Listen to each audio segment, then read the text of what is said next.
Ladies and gentlemen, welcome to Beastyqt versus Leenock. This is game number 1 of a best of 5 in the Swiss stage of the $100,000 N4C tournament, day number 2. We do have 2 winners from the previous day, Beastyqt, a player who took down Vortex in the first round 3-1, and Leenock, the player who took down the Mista 3-1 as well. And now we're looking into their matchup over here. This is at the upper part of the Swiss bracket, and whoever wins this one could rise to the number 1 position, whereas whoever loses will fall to the middle part of the Swiss bracket. We're going to have, in red colors, Leenock playing as the Mongols on the right side, and on the left side we'll have Beastyqt coming in with the Delhi in blue. So the 2 highest win rate civilizations will face off against each other over here. The 2 civilizations that are really capable of flooding the map with infantry early on, adding some horsemen every once in a while, but it's really the 2 civilizations that are just so capable of flooding the opponent with a substantial amount of units. Talk about the efficient production of the Delhi, talk about the Ovu and the double training of the Mongols. So this is one of the most intriguing matchups I've seen for a long time. It looks like we're going to have a very nice start here for Beasty, successful at gathering what seems to be 7 or 8 sheep and picking up 2 free additional ones. This is an absolute beauty here for Beasty. Now, of course, him being the Delhi, he's not going to utilize that immediately. But it's never a bad thing to have a fallback option. When you have the berries and then you can have 11 sheep underneath your town center as a backup, that's absolutely spectacular. You can see that because he drops the mosque early, he cannot build a lumber camp. He built the mill, he built the mosque, and he built the mining camp as well as the house, which means that he needs to take straggler trees here in this start. But one thing that this gives him is the ability to get the efficient production in as soon as possible. And the thing is that if he's able to nail a good feudal age timing, which apparently he does, it also means that he can start Sanctity really fast, and that could be a key factor over here. Now look at the other side, Leenock is coming in with Dark Age Aggression, here come the Spearmen. I wonder if Beast is going to spot that, because his scout was searching for sheep instead of scouting the opponent, so he's yet to spot those Spearmen approaching him, and Leenock is coming in with the Aggression. Both of these players are mostly meta players, as we are going to see Beasty spotting the forward villager in the towers, but Leenock is really the type of player that goes super aggressive. So I'm curious to see how Leenock is going to perform against Beasty over here. Beasty is also a meta player himself, and he performed exceptionally well yesterday, but this one could be a difficult one to stop because, as you see, he's just now aging up to feudal age, and now that is a super aggressive tower over here from Leenock. He's dropping it right next to that gold mine, right next to the wood line.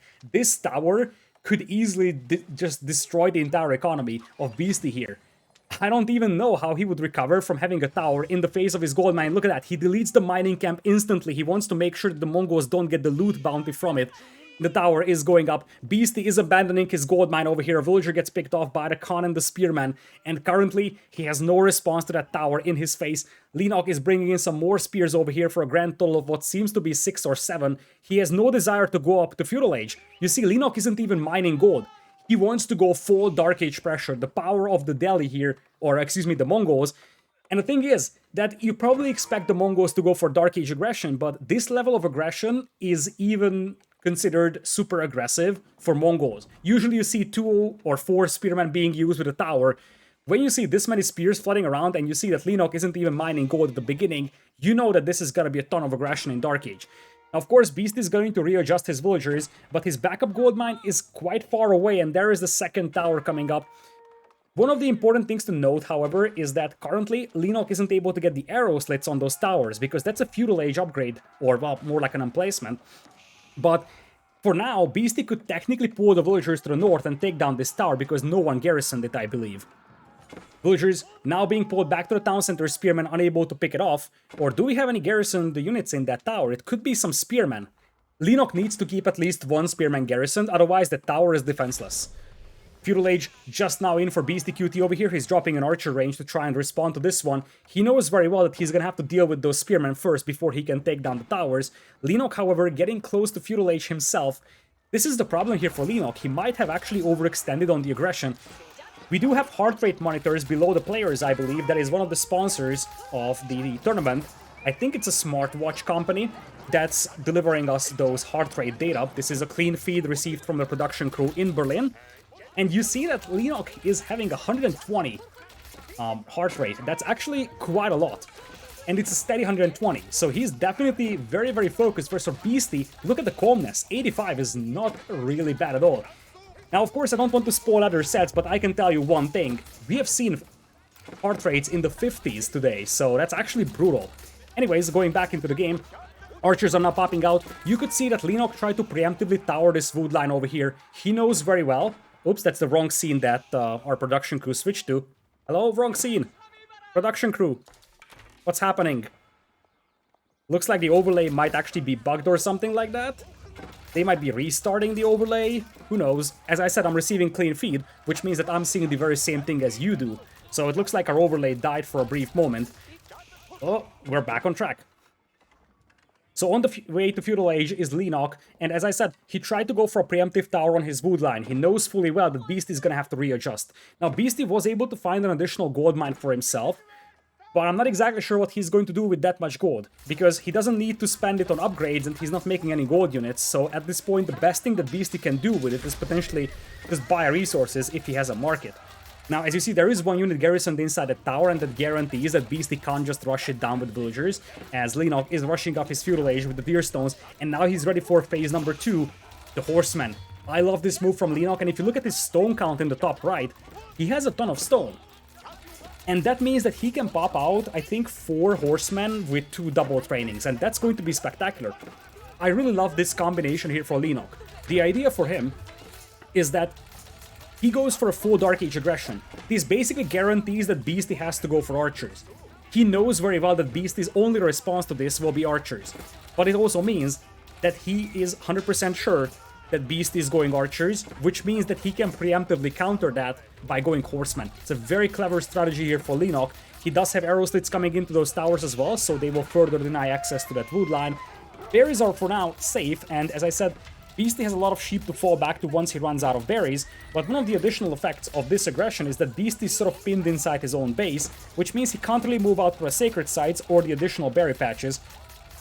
Meanwhile, as you see, there is basically no aggression coming from Beasty right now. He is on the defense with all of his forces. He's got 9 army, whereas for Leenock, we are looking at 10 right now. A stable is now being dropped. Spearmen and Horsemen is actually a very scary composition here for Leenock, but Archer Horseman might actually beat that from our Delhi player, so that's something that Leenock has to respect. For now, he's hunting up front because he knows that Beasty is not counterattacking here, and one of the things to look at is that that lumber camp is actually getting very low HP, which could mean that Leenock could set it on fire, and let's not forget, he's playing Mongols, so every building he sets on fire is going to give him a bounty. Meanwhile, it seems like we're going to see some flanking maneuvers over here from Beasties trying to sneak out some of the scholars to these sacred sites, supported by some archers. The problem that the Beastie could be facing over here is that if Leenock sees that, he can send his horsemen, and it's only archers. You see lumber camp now on fire, which means that that is going to give the bounty to Leenock. So as you see, those scholars are only escorted by archers, which means that you can just jump on them with 3 or 4 horsemen. He's going to utilize the Delhi's ability to start building palisade walls over here. He's going to start walling in the sacred sites. That's a great response to the spearman and horseman combination. And what you have to do is first wall it in and then send in the scholar, because the moment you start capturing it, your opponent will see that. So you first have to wall it in entirely and then send in the scholar. Looks like the horsemen are going to the north.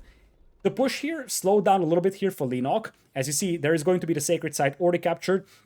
Other side, sacred site also being captured, but those walls are a little too pedestrian, and you see the Khan is moving there, the horsemen are moving there, and keep in mind that it is going to be difficult for Beastie to keep track of all the action going on, because he is constantly getting attack notifications at his home base.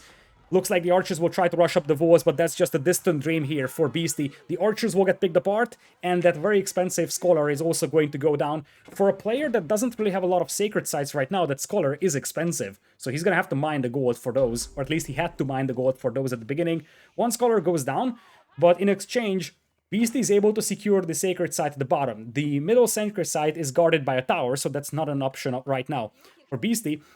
And the north has been neutralized for a time being. But Beastie has one sacred site.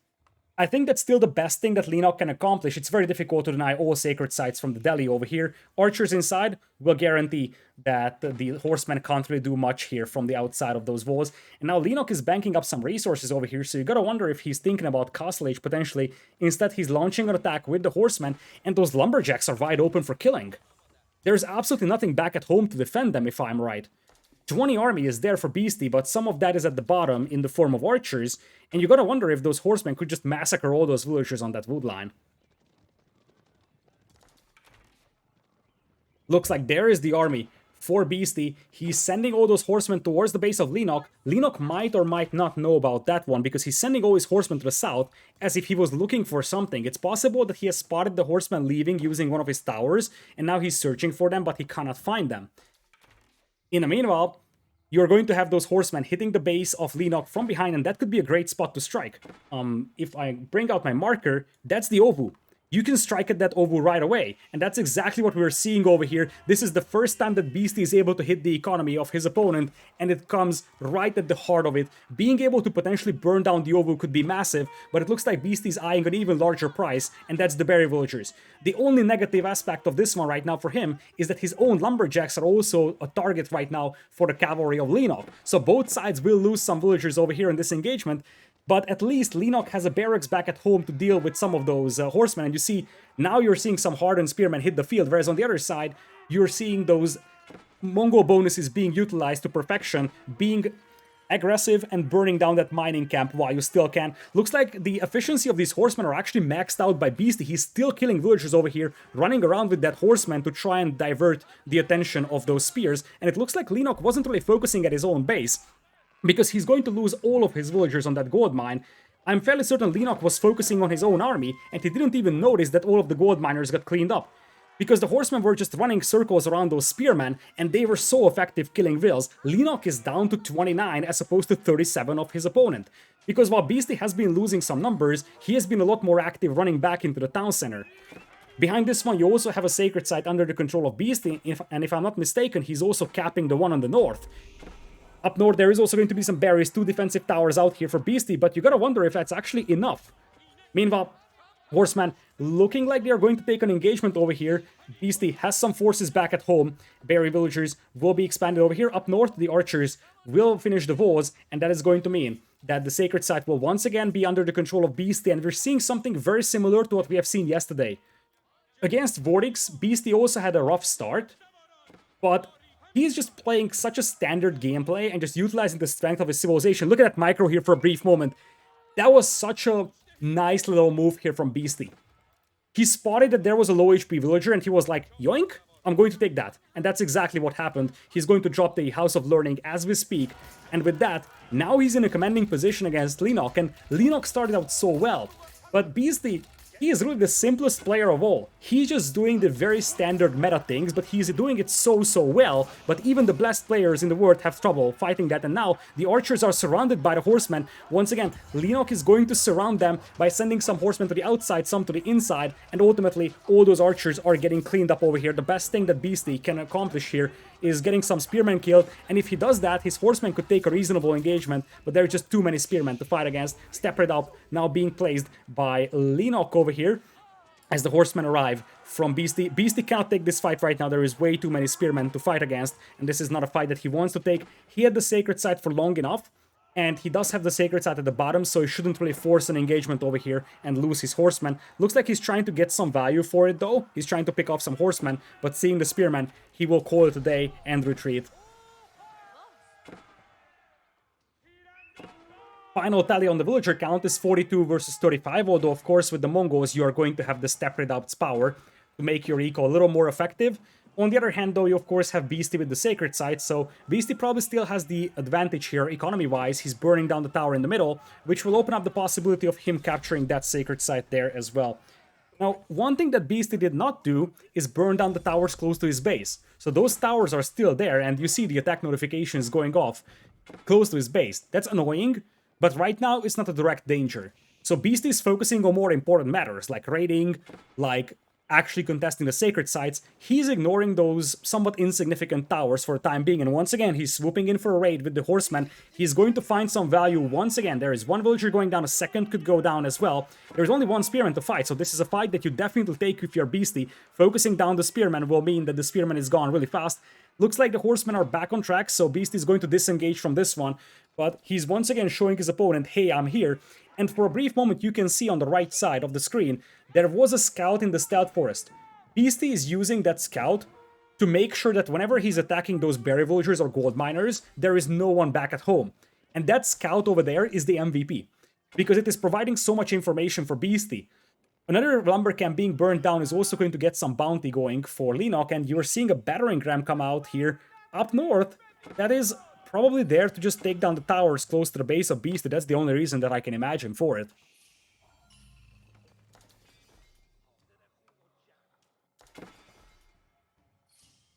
Beastyqt is also leveraging the fact that he's got some scholars, which means that he can start picking up relics. And if you look at the relic counter in the top left, he already has 3 relics under his control. Not all of those are garrisoned, but if he can get all 3 of those back at home, that's already a pretty decent amount of gold income to work with, especially if you add it to the fact that he has 1 sacred site under his control for a long time. Meanwhile, we're seeing Lancers hit the field for both parties. Looking at the numbers, however, it is much better for Beastyqt. 40 army versus just 26, and those horsemen keep being annoying. That's the extra information that Beastyqt can work with.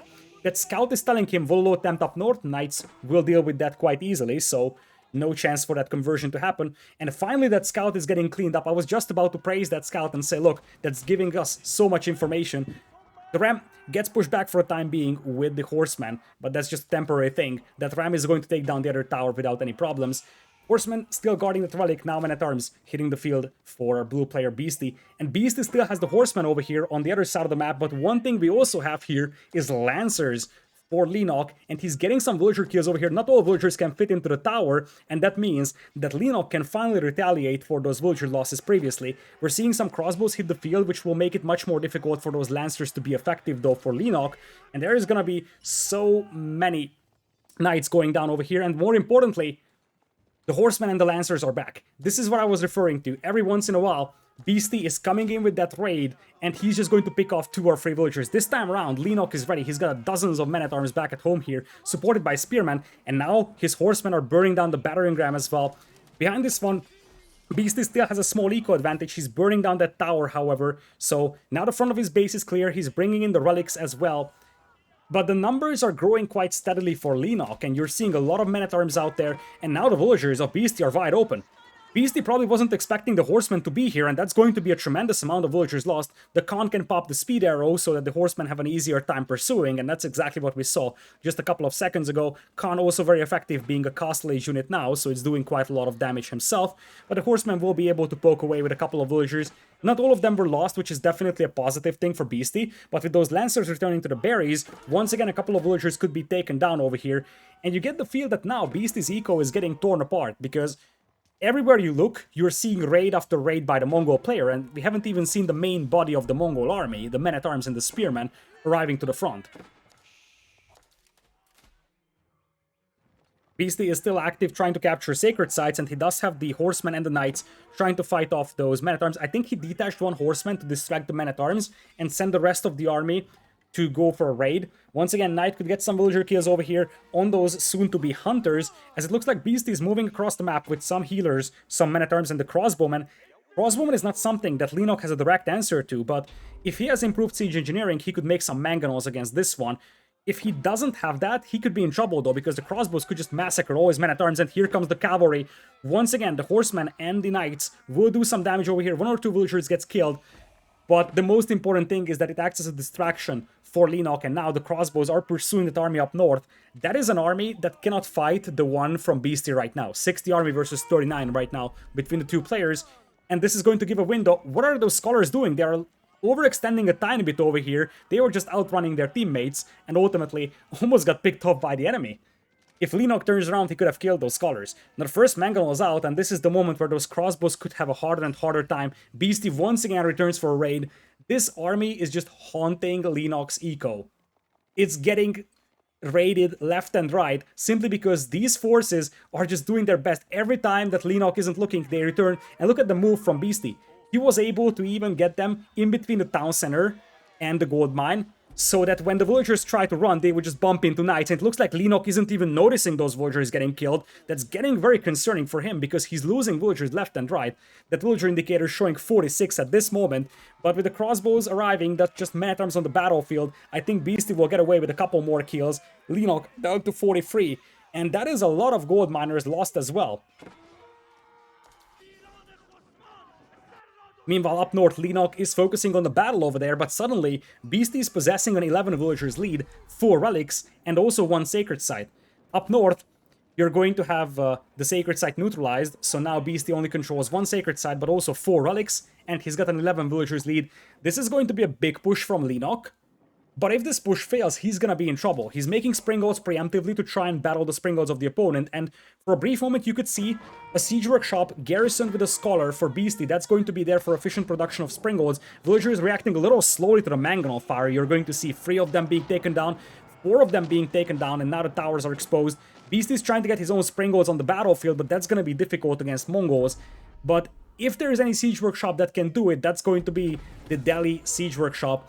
Looks like the Elephant is also joining the party over here. Man-at-Arms opening up as well. The Mangonels are focusing on the Man-at-Arms, and it's a bit of a miss-micro here by Leenock. His Springolds are getting caught off guard by the Man-at-Arms. One of them gets taken down. The second one could be taken down as well. And meanwhile, you're seeing those Scholars heal up the infantry of Beasty. The crossbows are just decimating the numbers of those Men-at-Arms from our red player, Leenock. One of the Mangonels gets taken down, but all the infantry from Beasty is now gone. The Scholars are doing their best with healing, and it looks like some new Men-at-Arms hit the field here for Beasty, taking down the second Springald. The third Springald is gonna go down, and the Mangonel will soon follow. And with that, the entire army of Leenock is just going down the drain. The Elephant will just march forward, tanking up the damage, while the crossbows will fire from behind. And behind this one, let's not forget that the economy advantage is still on the side of Beasty here. The forces of Leenock are in full retreat, and now you're seeing those Elephants starting to hit the field. It is 22 army against 48.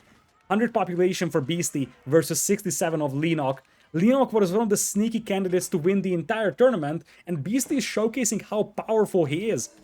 Because really, Beasty is doing the simplest things in the entire game, but he's executing them in an exceptional level. He might be the best pure meta player in the entire game, and he's just showing that once again. Nothing extraordinary, no crazy build orders, no cheesy strategies. It's just standard meta gameplay executed to perfection. And now the Elephants are just going to march forward. They will absorb most of the damage. The Spearmen will try to damage them, but they really don't care. They just start marching up, and now you see a keep being dropped in the middle. This is going to give a window for Beasty to capture the sacred sites as well. And I believe the cameras were once again a little off sync compared to the gameplay, because we're now seeing Beasty happily drinking from that bottle of water. He takes game number 1 in a very convincing fashion.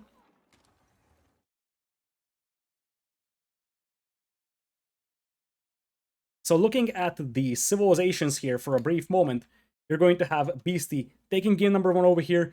He has used up his Delhi, whereas his opponent is now unable to use Mongols again. So 2 very powerful civilizations gone for both players, but of course Beasty is the happier person, given the fact that he was able to win the game number 1. The key thing was probably the raiding, especially that last raid with the Knights and the Horsemen. It was able to do so much damage on the gold miners. Leenock lost like 10 villagers without noticing it. And of course the ability to pick up those relics for Beasty. He picked up all the relics.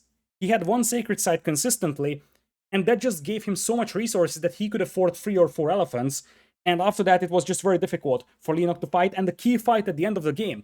The fact that the Mangonels were mostly focusing the men-at-arms that can survive some punishment, but the crossbows were never really hit by those Mangonels, and those crossbows did so much damage to the army of Leenock, yet the crossbows themselves suffered from minimal damage from Leenock because the Mangonels weren't targeting them. And with that, Beasty takes game number 1, and we're going to the home map of Leenock over here, which could be Altai or Highview.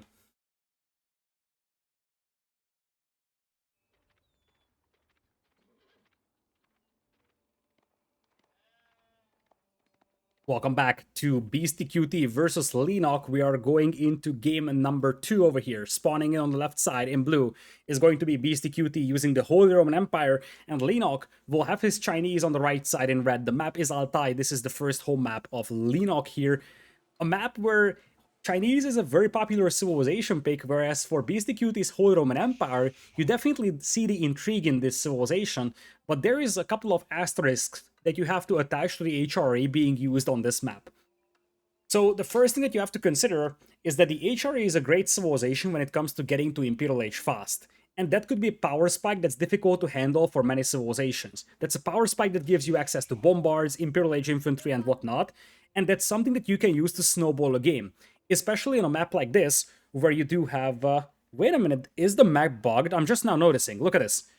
This might actually be a restart after all. I don't know how that would happen because these are pre-picked map by admins, but look at this. 1 sacred site, 2 sacred sites. I might either be blind, but there is no sacred site on this part of the map. You always have one sacred site in this middle area, one on one side of these ridges and one on the other.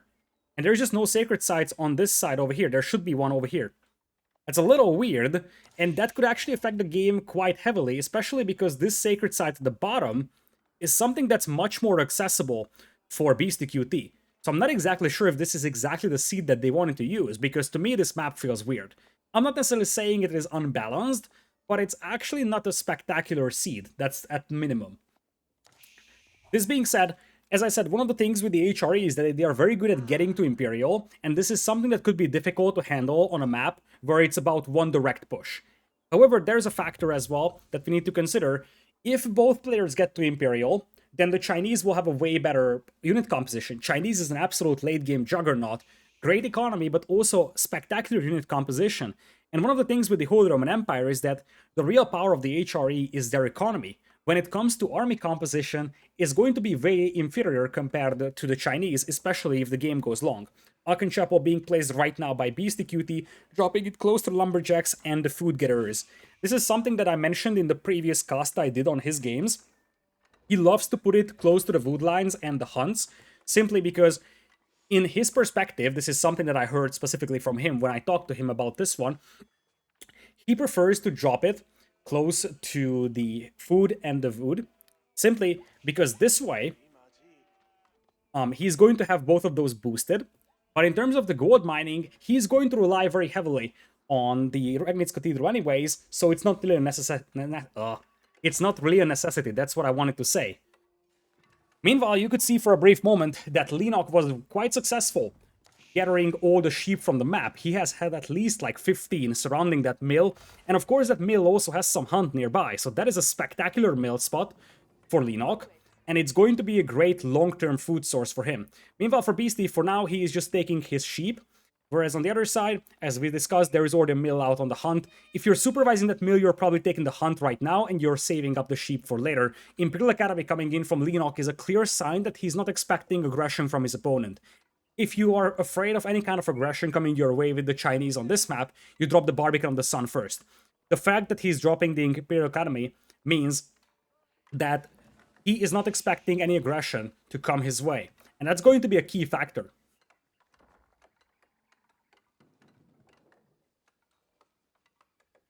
Meanwhile, for Beastie, he's microing his prelate in between the town center and the gold mine, so he's also boosting the gold miners. For now, he's got 200 gold in the bank, and I wonder what exactly his plan is. He's dropping a barracks right now, so I wonder if there is going to be some aggression coming here. It's technically possible to go for like men-at-arms towers. It would be a little cheesy, but you have to consider something. You don't really want to drag this game out very long against Chinese, especially given the fact that the Chinese player Leenock was able to secure quite a lot of sheep as well, so his economy is going to be spectacular as well. Now, of course, the other factor to consider is how many relics you're able to obtain, as you're going to have that scout probably take that rich position overlooking the valley, which will give a lot of vision to Beastie. In the previous game, you could clearly see how much Beastie values extra vision and how important it is for his game plan to have that line of sight available, and it looks like it's going to be an immediate Song Dynasty here. This is not something that you commonly see. This is a somewhat weird and unconventional build order from our Korean player Leenock here. Because usually what you see is that you drop the first landmark, and after that, you probably wait about 30-40 seconds to pile up the resources for the Song Dynasty. And here, he actually delayed his first landmark, but then he's rushing up the second one immediately, so he's already in Song Dynasty. And I assume that he tested this build, and I'm fairly certain that the end result of those tests is that it's a little more effective than just rushing up the first landmark first and then waiting for the second landmark to be ready.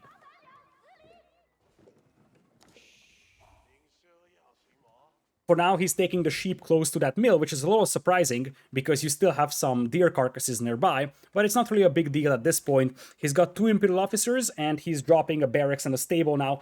No archer range, so the Jugenu is not going to be a factor, as he's using a 3rd officer to now collect the tax. Remember, he's got an Imperial Academy, which means that he's going to have increased tax gold income, so it's definitely worth investing into that tax collector, because it's going to give you a nice little gold income. Meanwhile, for Beastie, he's going full Castle Age over here. You can see he's piling up the resources for that. He's ordered 1,000 food, and also 500 gold in the bank already for him. Meanwhile, he's got a barracks, but this is just for defensive purposes. He wanted to make sure that his opponent can't push him with 1 or 2 horsemen. And you have to keep in mind and respect the fact that the Chinese is one of the most adaptable civilizations out there. If you supervise that stable, you can pop out some horsemen really fast, and this is something that Beasty has to respect. He has to make a barracks just so that he can deal with the horsemen that could appear any moment. Leenock needs like 30 seconds to get a couple of horsemen on the battlefield and start pushing him. That did not happen, so Beasty did not add the single spearman, but the possibility was there and Beasty respected that. Hence, he added the barracks close to that gold mine. Looks like spearmen and the horsemen are now moving forward. Beasty probably spotted that with the scout moving forward, will react with the defensive tower, and will also place one spearman in the queue. It looks like we're going to have some walls coming up on the northern side for Leenock, so he's securing the back of his base for the time being. Beasty, halfway up to Castle Age, is rushing up the Dragon's Cathedral with 10 plus villagers. Now looking at the relic spots, those are mostly focused in the middle area. And if you look at the roll that Leenock is making right now, that will pretty much take away this relic from Beasty. The one at the bottom, this one, is accessible for Beasty, but these are going to be contested, and currently Beasty has no army to fight for those. This one up top is going to be inaccessible, it's too far away, close to the opponent's base. So Beasty has to secure these 3 relics at the bottom over here. And for that, he's gonna need some army first. So by having some rep presence over here with the horseman and the spearman, one thing that Leenock is able to accomplish is slow down his opponent gathering the relics, and you see the prelate is forced back into the base of Beasty over here. And part of the reason why Leenock is adding spears as well is because he knows that the most straightforward way for the HRE to secure map control would be to add knights. If you're expecting your opponent to add knights, you are adding a couple of spearmen preemptively, and you can once again slow down the HRE at grabbing relics. Now, of course, the Holy Roman Empire can add infantry, and that's exactly what they're doing. We're seeing spears, and potentially men-at-arms could hit the field as well. But the entire story here for Leenock is slowing down Beasty as much as possible. He won't be able to deny more than 1 relic, I say. Well, from the ones in the middle. Obviously, the 2 up north, those are mostly inaccessible for Beasty. But in the middle, I don't think that he's gonna be able to deny more than 1.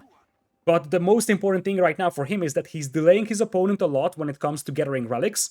And more importantly, he's buying himself time as well to get some archer ranges going. He's seeing the spearman, so he's probably going to add some Jugenu potentially. He could go for archers as well, but the Jugenu could also be an option. Probably a better option than archers in this scenario. Keep in mind that every minute that Beasty has one of those relics in that Dragon's Cathedral is 300 gold per minute. So Leenock delaying those relics just by 1 minute already gives his opponent 300 less gold. And those are the windows that Leenock needs. Leenock needs to buy himself time to capitalize on the Song Dynasty. He is playing on just 1 town center, by the way, so he's not going to have a spectacular villager count, but he's slowly climbing ahead compared to Beastyqt, and that's what he has to build on. It looks like he's going for the archer, and I think the POV is on Beasty's side for our spectator. Yeah. So, for our spectator, it's probably not something that he's aware of. If you are on Beasty's POV right now, the Jugenu is not available. And you could see that we're on Beasty's POV because you could see the notification on the right side that told us that the man-at-arms upgrade was complete. So, if you would switch to Leenock's POV, you would see the Jugenu available as a unit. For the time being, it's going to be archers regardless, as we are going to have the Dragon's Cathedral with 1 relic. For the time being, Beasty is slowly pushing up, and he's got a big escort to those prelates, and those can of course heal those units back up. Now we got some men-at-arms going as well. Those will perform quite well against those spearmen. It looks like now we are seeing Leenock attempting to take down those prelates over here, flanking around. Spearmen are being popped off by the archers. Horsemen, however, could find an angle on those prelates. Looks like they're going to get pushed back for the time being. The men-at-arms are doing work, but you can use your horsemen against them. That's the best way of doing this one. And it looks like Beasty is able to yoink the relic from the middle, and he's on a mission. He's on a mission for a specific relic up here. That's this one. That's the relic that you're going for here if you're Beasty. He's smuggling a prelate around. I think it's this one right here, that little dot. That's heading towards that relic out there. And if he can grab that, that's a big win for him.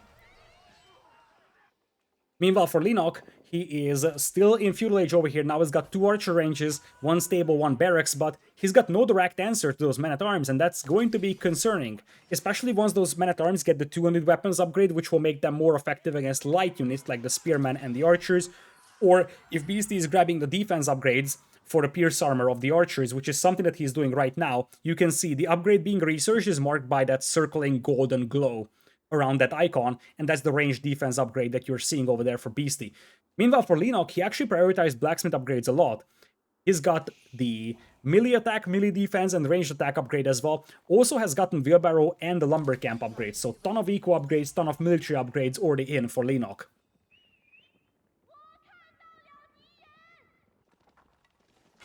Meanwhile, we got some horsemen looping around here. This is the first time that Leenock is hitting the opponent's eco here. He gets one villager killed, forces some idle time, but it wasn't a tremendous amount of damage done over here. Of course, Beasty would be behind in terms of villagers no matter what, because he's up against the Song Dynasty player. But right now, Beasty is able to secure relics, and that's the most important thing. And I do believe that the relic from the north was taken. This relic is no longer there, so it's being smuggled back. There was a relic over here as well, here, and here. All 4 of those are gone, which means that Beasty is going to have 4 relics. Part of the reason why you could for a brief moment see a monastery being constructed is because he was building that to garrison the 4th relic. The 5th one should be inaccessible, but with 4 relics he should be more than happy. And this is something that's going to give him an extreme advantage. That being the ability to get to Imperial really fast. Because the real power of the Holy Roman Empire here is that you can get to Imperial really fast if you build on those relics garrisoned in Regnitz Cathedral, and then you can catch up in terms of villagers. And I'm not exactly sure what Leenock has on his mind. He's up to castle now. I saw a nest of bees popping off as well. For now, it's 28 army versus 27, so Beasty's got some forces back at home as well, just now transitioning to a farming eco as we speak. Looks like he's going to intercept some of the horsemen here from Leenock, and I saw a scholar. The men-at-arms are coming from behind, and this is not something that Leenock expected. Town Center fire, Nest of Beast fire will try to open up against it as they're trying to focus down those Imperial officers. Couple of crossbows, however, hitting the field, and with the Town Centers, the Nest of Bees, and those crossbowmen, looks like all the men-at-arms are getting taken down. This definitely came in as a nasty surprise here into the base of Leenock, but it actually looked a lot more intimidating than it actually was. For now, Beast is going to start capturing the sacred site. Leenock cleans up the men-at-arms inside his base. I don't think that he lost a lot of villagers over there. In fact, he cleaned up most of those men-at-arms. It definitely was a nasty surprise from Beasty, because I did not expect those men-at-arms to show up at the back of Leenock's base, and I'm fairly certain Leenock did not expect that either. However, it was really not a major factor in this game, other than the fact that Beasty just lost like 10 men-at-arms because he wasn't really able to kill a ton of villagers or army at all. Siege Workshop being built right now by Beasty.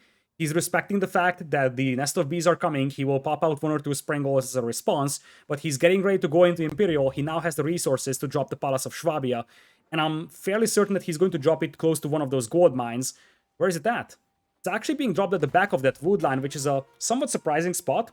Not a bad spot by any means, but it's a little surprising over here. Now you're seeing the crossbows and those archers breaking through the walls, or at least slowly burning away on that wall. Now the Nest of Bees will open up, which will make it next to impossible for villagers to repair those walls.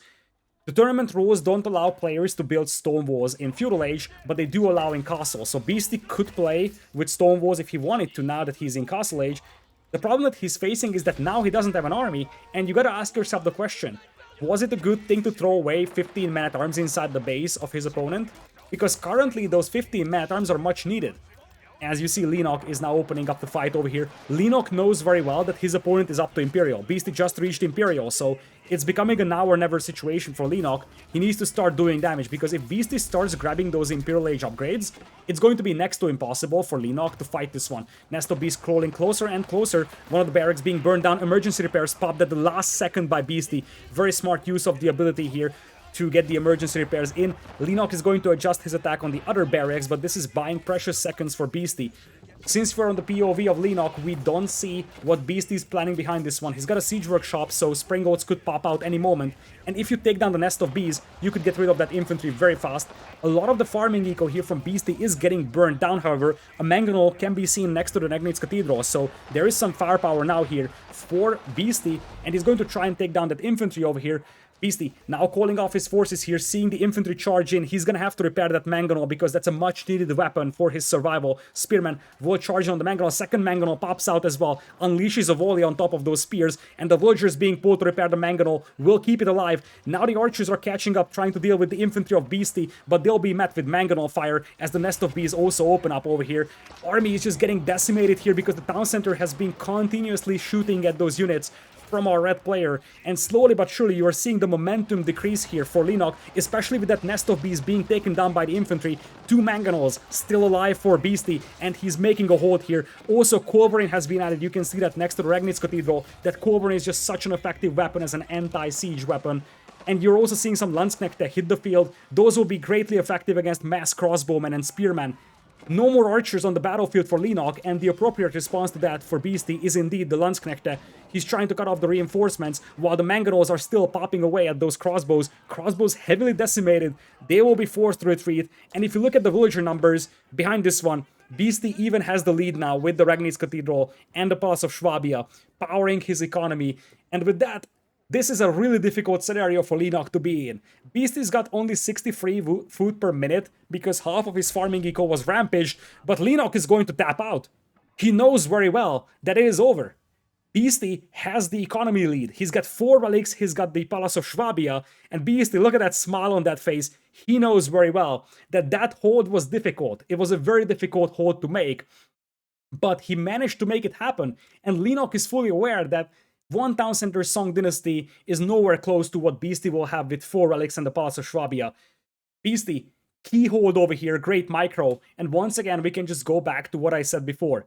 Beasty's playing simple strategies, as straightforward as humanly possible, but he's executing them at an unbelievable level, and that is something that is elevating him over the competition. This is a person that plays 8-9 hours of ladder games every single day, and you can see it over here. Nothing spectacular with the strategies, everything spectacular with the execution. And now Leenock, one of the strongest players in the tournament, I do believe, a player that also took down the Mista, I believe, indeed.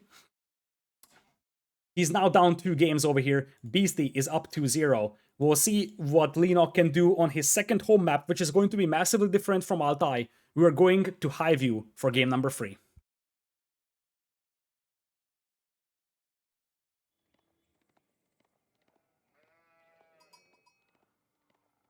Welcome back to Beastyqt versus Leenock. This is game number 3 in this best of 5. Match point we are going into, Beasty with a 2-0 lead right now. What a better way to decide a series potentially than an honest duel of 2 gentlemen. French versus French, we're going to have on the right side Leenock spawning in the red color, and on the left side Beasty is going to have the blue color over here. So far we had civilization differences.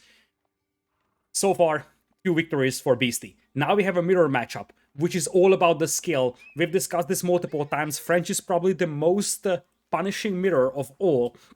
And because of that, I really get the feel that this is something that helps Beasty in many ways. Because, as we discussed in the first 2 games, Beasty is doing nothing special. He's not using special strategies, he's not using cheesy builds. He's just doing the most straightforward build orders and executing them perfectly. And that's exactly what you need for a French mirror. There's only one way that you can play a French mirror. It's probably the most boring, one-sided, or one-dimensional mirror in the entire game.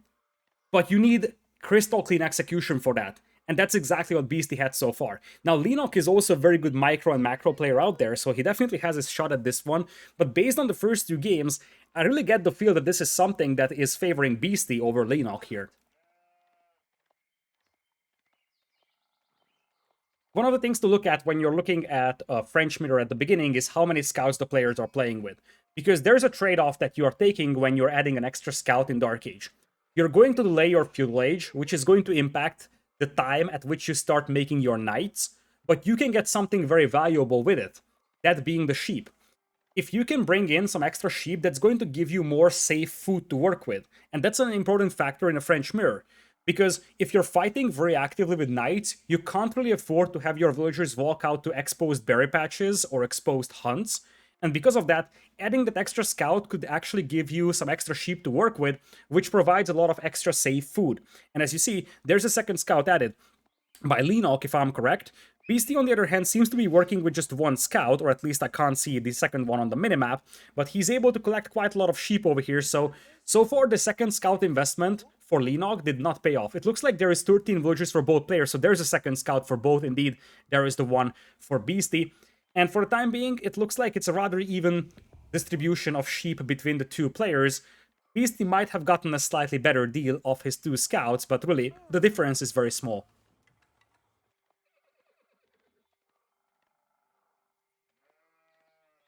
Leenock is placing a mill close to his berries, which means that a professional scout's build is not unprecedented and not something that he could shy away from either.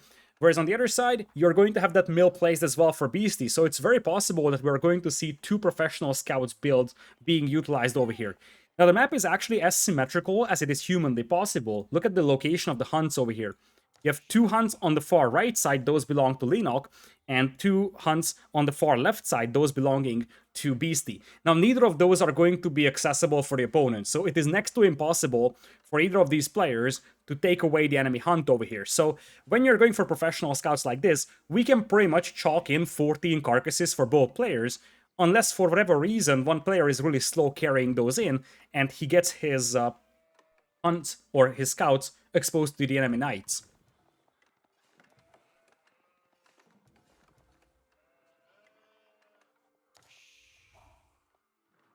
Wheelbarrow being researched by both players over here. Identical build orders are being utilized by the two players. So far, absolutely no deviation from the standard French opening over here, as you're going to see indeed Wheelbarrow on the way for both.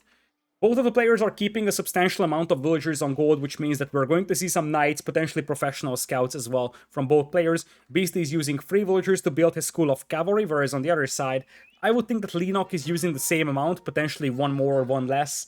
You either go for 2 if you want to be a little slower to feudal age, but you want to get some extra resources. You use 4 if you want to rush your feudal age a tiny bit faster.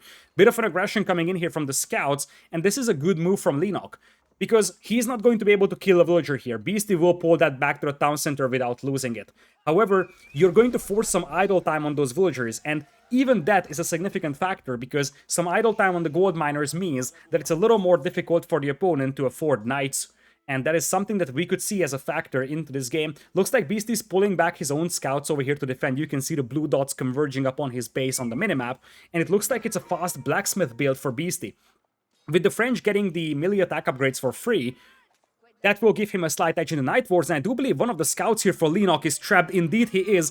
He was circling around trying to escape, and the angry villagers just stormed him. One scout goes down here for Leenock. Not the end of the world, but it is going to be problematic once he wants to hide those in those stealth forests, because the map is high view, which means we have a ton of stealth forests out there. It is a place where information is immensely valuable, especially when you're playing Knights Mirrors, because the Knights have terrible line of sight. So losing that one scout is definitely painful, but not a disaster.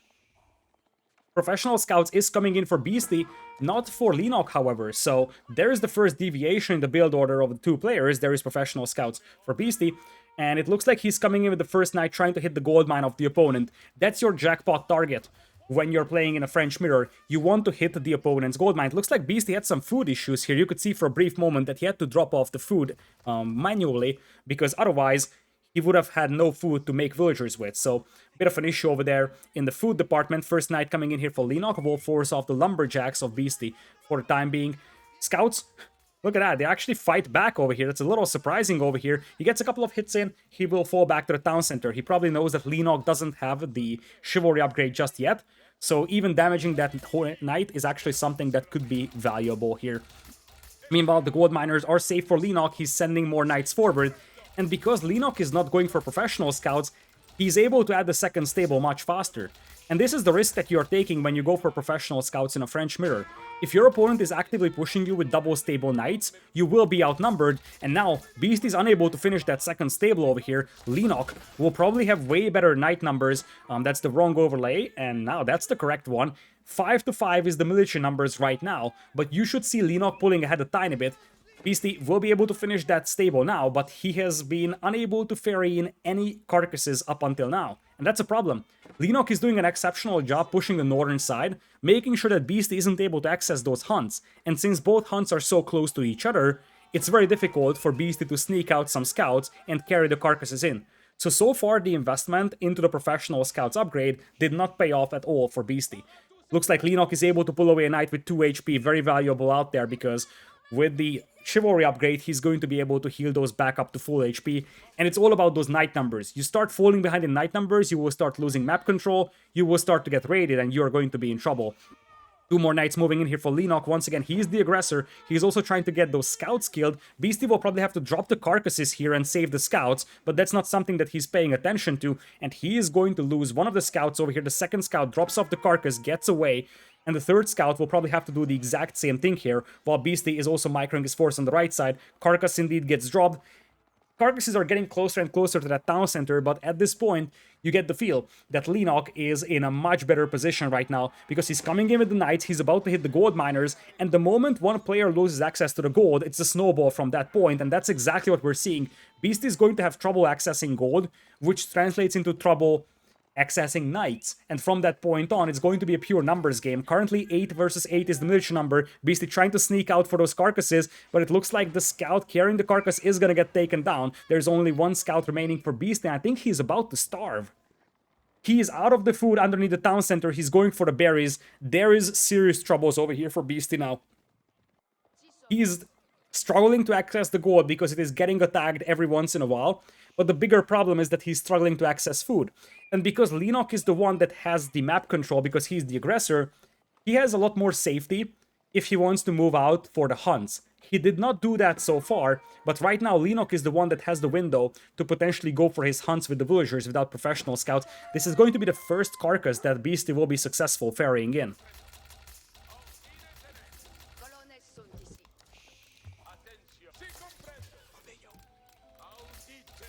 Leenock once again coming in from two directions. He's realizing that Beasty has trouble. Underneath the town center, Leenock can clearly see that Beasty has trouble accessing food. And he knows that very well. Beasty's actually off from gold even. Beasty has no working villagers now. Look at that. The gold miners are idle. Villagers mostly garrisoned inside the town center. No lumberjacks. Berry villagers in low numbers. And now the knights are going on to that gold mine. French mirrors are so snowbally exactly because of this reason. You lose access to your gold mine, you will start falling behind in numbers, and you won't be able to reclaim it. Now there's a chance for Beasty to retaliate over here. He's sending over some knights as a counterattack, and that could be a great way to relieve pressure from his base. He's not going to get a villager kill, however.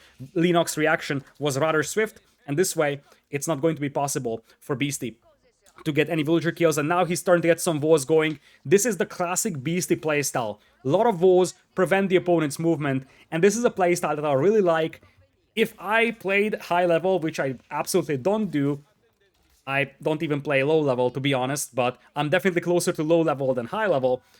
If I ever played, however, at least frequently, I would be using this playstyle. Many woes limit the opponent's movement. It's a big investment, but you can secure so much safety for your back of, or for the back of your economy, that it is definitely worth thinking about at least. Woes are a big investment, but they can give you so much safety, and that's what Beasty is using here.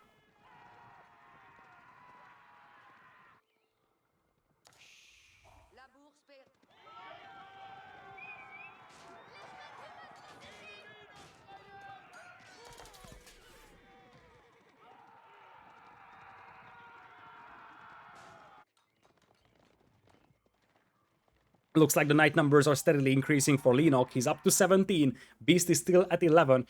42 villagers for Leenock, 39 for Beasty. So slightly better villager numbers right now for Leenock. I didn't see him killing a ton, so I'm suspecting that that just comes from the fact that Beasty had trouble accessing food, and because of that there was some town center idle time. Unfortunately, we don't have a statistic for idle town center. That would be a great stat to look at, but currently this is the best overlay the production team has gotten, and it's actually far better than the actual built-in overlay, or at least it's better in multiple ways. It's worse in other ways. Anyways, it looks like now you have the critical mass of knights here potentially for Leenock to try and commit underneath the town center.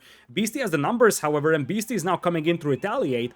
And suddenly, despite the fact that Leenock has the knight numbers, one thing that those knights are not doing is fight. On the right side, you had a group of knights, but they are just coming back. They are sort of pursuing Beasty's forces, and this is something that Beasty is able to do so well right now. He's able to just force engagements and force the opponent to chase with larger numbers, and that's exactly what he's doing. He's forcing his opponent to chase a lower amount of knights, and that is something that helps Beasty compensate for the fact that he has a lower military numbers than his opponent. It also gives a window for Beasty to start walling off his base.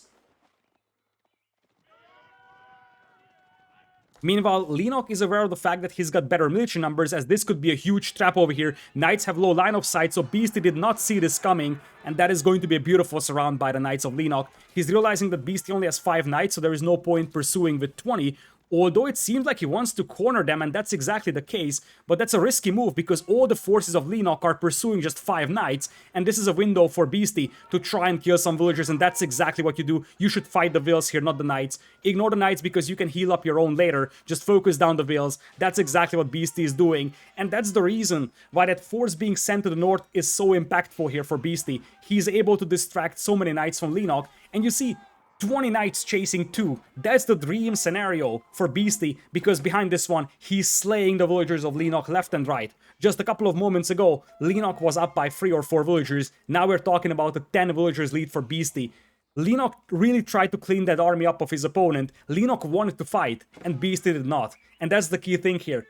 Beastyqt realized that he cannot fight, so he said, I won't fight.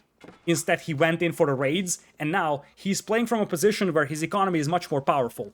Now, he's still yet to convert that to military numbers, but from this point on, if he doesn't lose any villagers, he's in a commanding position. Now, that's a big if, however, because you do have Knights coming in here from Leenock, and he's realizing that he lost a lot of villagers here, so he needs to make up for that. He's going to charge underneath the town center of the opponent here. Quite a lot of villagers will be unable to fit into the town center, but they will just make a run for it. And that is a TC, garrisoned with 20 villagers inside, plus quite a lot of Knights here for Beastyqt, but not enough to force back all of those Knights, and Leenock will just commit underneath the town center.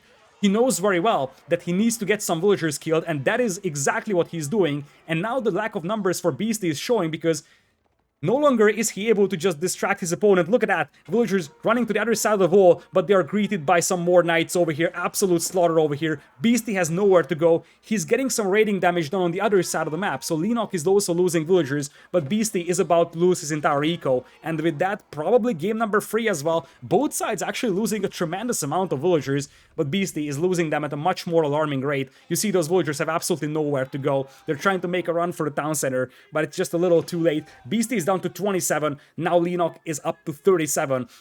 In just a blink of an eye, Leenock turns the entire game around by having that big commitment underneath the town center, and Beastyqt is going to struggle adding army now because he simply has no resources to utilize. He's out of food, his food villagers were massacred, whereas for Leenock, he's got his eco spread all across the map, which means it's very difficult for Beastyqt to find one large group of villagers that he can just wipe out. He constantly needs to survey the map and find new targets. Beastyqt's army is just non-existent right now. Villagers trying to hide in the stealth forests away from the Knights, that's a disturbing sight. Beastyqt has basically no operational economy. 0 food per minute, 0 gold per minute, 0 stone per minute, and 15 wood per minute, but he's finding great value over here. And Leenock, a game where he seemed to be up top, is he going to lose this game here on such a move? Because as much as Beastyqt's position is terrible, it's also terrible on Leenock. And the thing is that Beastyqt, if he loses this game, I won't even complain. I mean, he's pretty much dead. He's got no economy. But he's killing so much from Leenock, and we're basically going back to Dark Age at this point, both players down to 22 and 27 villagers respectively. Now, the numbers are still better for Leenock, but at the end of the day, as weird as it sounds like, Beastyqt might have actually bought himself an opportunity to somehow climb back into this game, because he's going to get another dozen of villagers killed. Look at that. Charges in, disengages, gets 2 more villagers killed, and now both players are struggling to get any kind of resource income, really, because they lost so many villagers. The end tally is 22 villagers for Beastyqt and 21 for Leenock. When Beastyqt fell down to 20-ish villagers and Leenock had like 36, I said, or at least I thought, that Leenock has this. And boy oh boy was I wrong, because this game, as weird as it sounds like, as crazy as it sounds like, this game is even. And now you're seeing a barracks being dropped by Beastyqt. Once he's got some spearmen, he will be able to repel the attacks inside his base. Once again, Leenock coordinating multiple groups of knights very effectively, getting some successful charges on Beastyqt's army, and you still have way better numbers for Leenock. That's what he has to utilize. At this point, both players have basically no economy. So the player with the larger military should in theory win the game by just forcing an engagement and killing the opponent's remaining economy. Beastyqt has 3 farms, a couple of carcasses that are still in. Remember, he has professional scouts, but he didn't really ferry in a lot of deer. Whereas on the other side for Leenock, he still has some hunt to work with, some farms, but here comes Leenock. Beasty, if he gets a couple of spears out, this could be a good fight, but it's going to be difficult. The good news for Beasty is that he can pretty much fit his entire eco into the town center because he has basically 20 villagers to work with, and indeed that he does. He's just going to jump into the TCs down to 21. On the other side, however, he's killing villagers as well for Leenock, and Leenock is actually adding horsemen. I think Leenock was just cut off from gold for so long that he isn't able to afford knights, so he's like, okay, I might as well add horsemen over here because there is no other reason why he would do that. 19 army versus 11, 22 villagers against 22, and look at that, that's a beautiful move from Beasty, using that gate to escape from the enemy, and now you're seeing once again the cavalry charging in from Beasty. Overall, Beasty is doing a way better job raiding the opponent. It's just the brute force army of Leenock that is keeping him at bay. And look at that, the knights will jump on the lumberjacks. We're going down to 15 villagers, ladies and gentlemen, because neither of the players are able to protect their economy. Beasty is down to 15 vills. Leenock is still at 22. The key thing right now is that Leenock has better army, so as weird as it sounds like, at this point, Leenock is slowly crawling closer and closer to victory. Another couple of villagers here will fall from Beasty, and I think there is no way to come back from there. He's going to try, but based on the face cams, I do believe that Beasty is going to tap out in a matter of seconds. He's down to 11 villagers. He tried it. He fought until the last minute, but he wasn't able to raid his way back into the game. Ultimately, that professional scout's build is just something that's hurting him. It looks like he's not tapping out. He's not tapping out, he's probably just sitting back and saying, okay, let's go, 9 villagers. Now his opponent has 24 and that's a considerable eco lead, but there are some spearmen and Leenock is losing his knights. And if Leenock loses all of those knights, this might not be over. Just imagine that. It's 10 villagers for Beasty, 25 for Leenock. Is there a way for Beasty to get back into this game? Now it's spears, I don't think there is. I feel like now it's identical unit compositions and Leenock has the better and larger army. Leenock is really forced to fight for every inch of the map, though. I mean, Beasty is not going to give up on this easily. He felt like he was gonna have this game, but then Leenock comes in with a counterattack, wipes out like 25-30 villagers. After that, the players just basically lose villagers left and right to each other's armies, and suddenly, in the end, Beasty falls behind in terms of villagers by 15, and now this is a very difficult game for Beasty. 12 villagers only, I mean, when was the last time that you saw a minute 20 game with 12 villagers for one player? And 27 for the other, so it's not like Leenock's villager count is spectacular by any means, but I mean, it's still light years ahead compared to Beasty's one.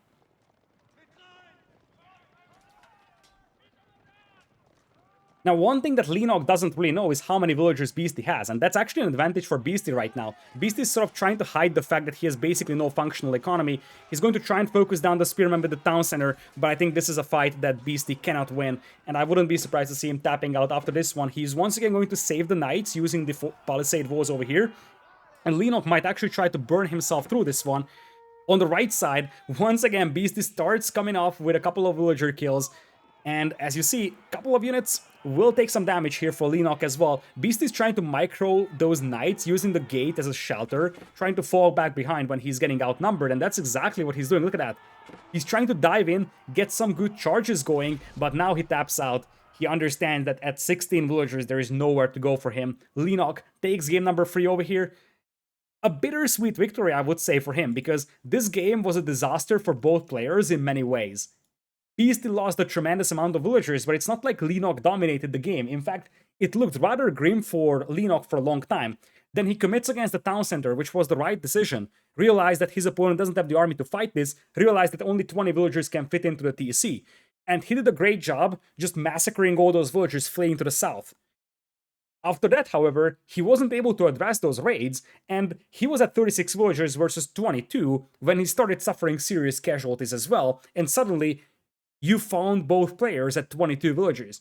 So while this is a victory here for Leenock, you also have to sort of put an asterisk right next to this one, because it was a win, but it wasn't necessarily convincing from either of these players, but it's a win for Leenock, so he stays alive at least, and we're going to get to the home map of Beasty now. Leenock stays alive in this best of 5, gets the score up to 2-1.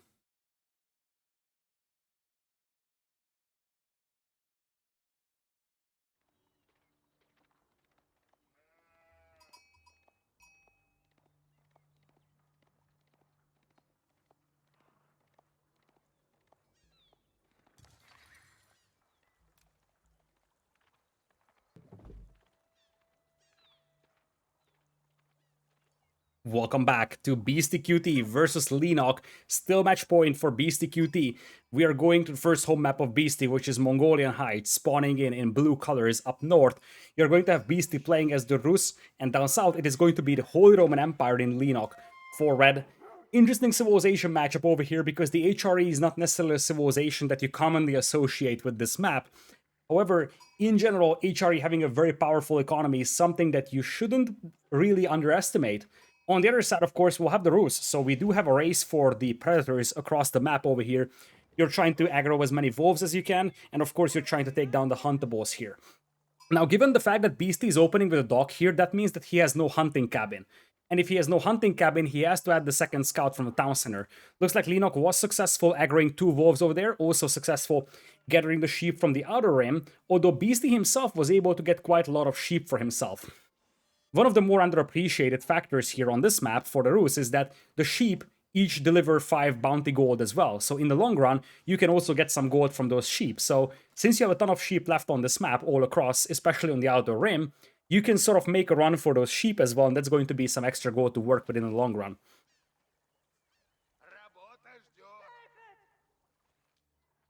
Docks are up for both players over here as the Wolves are being taken down by the town center of Leenock. You can see the bounty indicator at the bottom left. Currently, we are sitting at 110 bounty for our Rus player over here, Beasty. Meanwhile, for our HRE player, Leenock, he's got a beautiful town center spot because as you can see, especially if we will have our observer show that again for us, as you can see, the lumber camp is so close to the town center that the prelate can easily buff both the sheep gatherers and the lumberjacks all the time. And that's immensely helpful because those lumberjacks being buffed means that it's much easier for you to afford the fishing ships. And look at that. A fishing boat is being pulled away here by Beasty.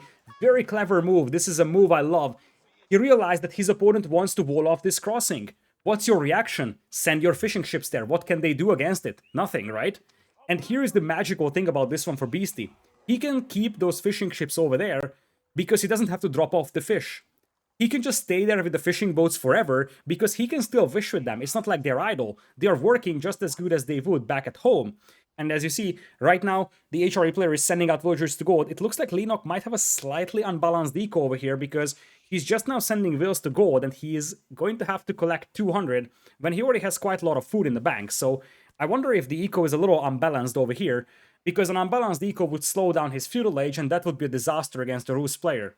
Beasty already has the gold he needs for feudal age, of course, thanks to the bounty. He's at 160 only, which is not a spectacular bounty count by any means on this map. You could see Leenock was quite successful denying the predators from him. As you see, a wolf is once again being taken down by Leenock. So Leenock was able to take down 3 or 4 wolves out there, and that's of course a ton of bounty denied from Beasty.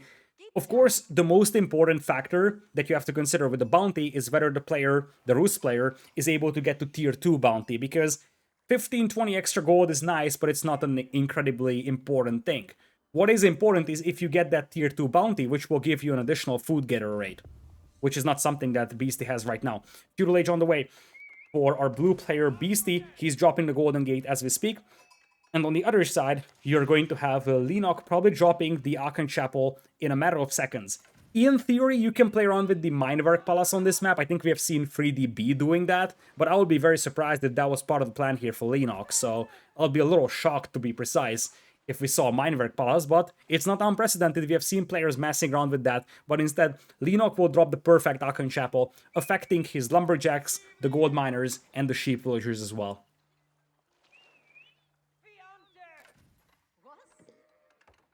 Aachen Chapel being built by 5 villagers out there, whereas on the other side, the Golden Gate, based on that build rate that I see at the top of the screen, even though the overlay is covering the number of villagers building it, I would expect it to be 7-8 villagers building it, which is a standard for the Rus over here, and you're going to have one fishing ship sneaking to the corner. I wonder if it's just looking for a secondary dock. He might be thinking, hey, is Leenock going to try and hide his fishing eco from me? Beasty converting his first Lodya fishing boat into a combat ship here, not something that Leenock can address. He doesn't have a combat vessel himself, so it is guaranteed that Leenock is going to lose his fishing eco here. He has to accept that fact. The question is, can he take down some of those combat ships? Because if he makes a galley right now, he still might have a window to at least try to retaliate against his opponent's fishing eco. There goes the fishing ship. Galley is queued up for Leenock, but by the time he gets those galleys out, fishing ships could go down, although there is only 3 fishing ships, which means that you could garrison all 3 of them into the dock, and that's actually a clever thing. It's a very clever thing by Leenock, only making 3 fishing ships, so you can garrison all 3 of them. Now, with the 2 scouts of Beasty, he's also trying to burn down that dock. He's fully aware that he needs to burn down that dock before the galleys pop out. He's also converting a second fishing ship into a combat ship, so now he's going to outnumber the opponent's combat vessels.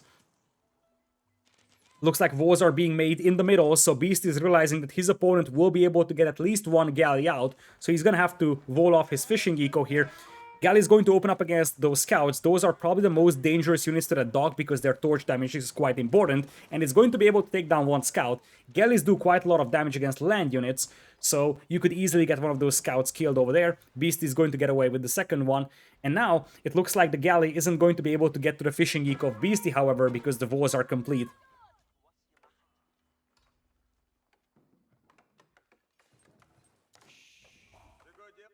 Meanwhile, looking at Leenock's eco, he's doing pretty decent. Despite the fact that he has no fishing eco, he's got 500 food in the bank. The Lodya combat ships will fight against that galley over there, but the galley is being repaired by the dock. This is not a fight that Beasty wants to win, not a fight that he can win, to be honest. So the best thing he can do is just disengage, make sure that his opponent cannot really fish. There is a fishing boat on the right side that's hidden. I wonder if that's hidden forever, or at least not forever, but until Castle Age. It would be a very cheeky play to hide that fishing boat over there. It's still operational, and then later on convert it into a demolition ship and then surprise the opponent. That would be a very nasty surprise, a demolition ship coming out of nowhere, because I'm fairly certain that Leenock has no idea about that fishing boat being over there. One villager gets picked off by the galley over here. Not exactly sure where that villager was going, but with that being said, now you have Beasty's fishing eco safe. For a brief moment, you could see him placing walls elsewhere as well. So if you look at his walls, currently you have walls over here and walls over here. So Beasty managed to surround his fishing eco from 2 directions. And the reason why this is so important is because the appropriate response from Leenock, if he wants to contest this fishing eco, would be to place a dock over here and then strike from this side. That's the reason why he's preemptively walling off this side, preventing this crossing, and of course, the other wall is going to prevent this maneuver from Leenock. So this way, Beasty has a guaranteed safety to his fishing eco. Meanwhile, it looks like we're going to have the relics being walled in over here. Bit of a cheeky play here by Beasty. He's trying to deny that from the opponent. Remember, it is an HRE opponent. That scout from Leenock is actually disturbingly low HP. Scouts do a lot of damage versus scouts, and you could just see Beasty scaring away that scout, allowing him to finish those walls. And look at that, the villager is actually going to wall himself in. The reason why that's important is because this way the spearman can't kill the villager, and if he can't kill the villager, then he can just finish the walls to full HP.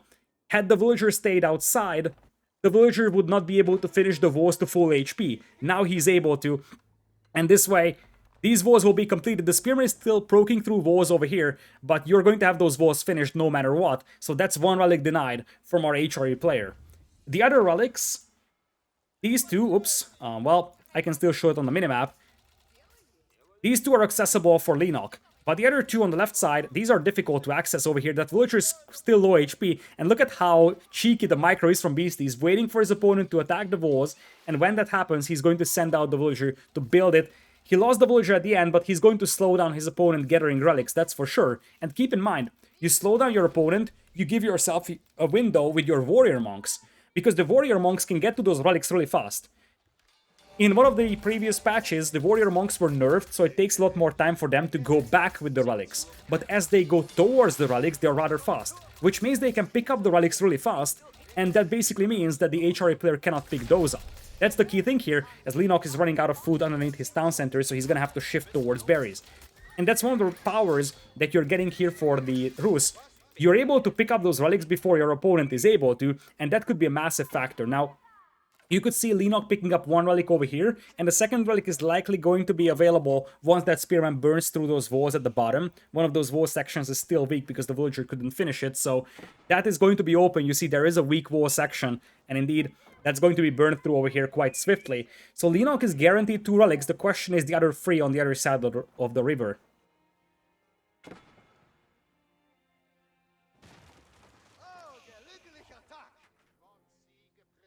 Indeed, the Prelate is going to pick up the relic as we speak. Castle Age in for both players. Beasty has 300 stone in the bank, so he's ready to drop a second town center. Another way that you can use the Golden Gate, you can buy stone on it, And this way, you're able to get stone you need for a town center. You can use 200 gold to get yourself the stone you need for a second town center. And you see that Beasty wants to cross-wall the northern crossing. He's realizing that, okay, I want to make sure that my opponent isn't able to get through. In fact, I wouldn't be surprised to see him cross-walling the other two crossings as well to make sure that Beasty, or excuse me, Leenock, isn't going to be able to access any of the free relics that are on the side of Beasty. A barracks is added as well. We do have already one barracks up for Leenock, and he has a stable as well. I saw a knight popping out, and I think it's heading towards the crossing on the north. For now, we still have some water presence for both players. Leenock does have a galley, whereas Beasty just has fishing eco right now, but it's walled in, so it's impossible for his opponent to access.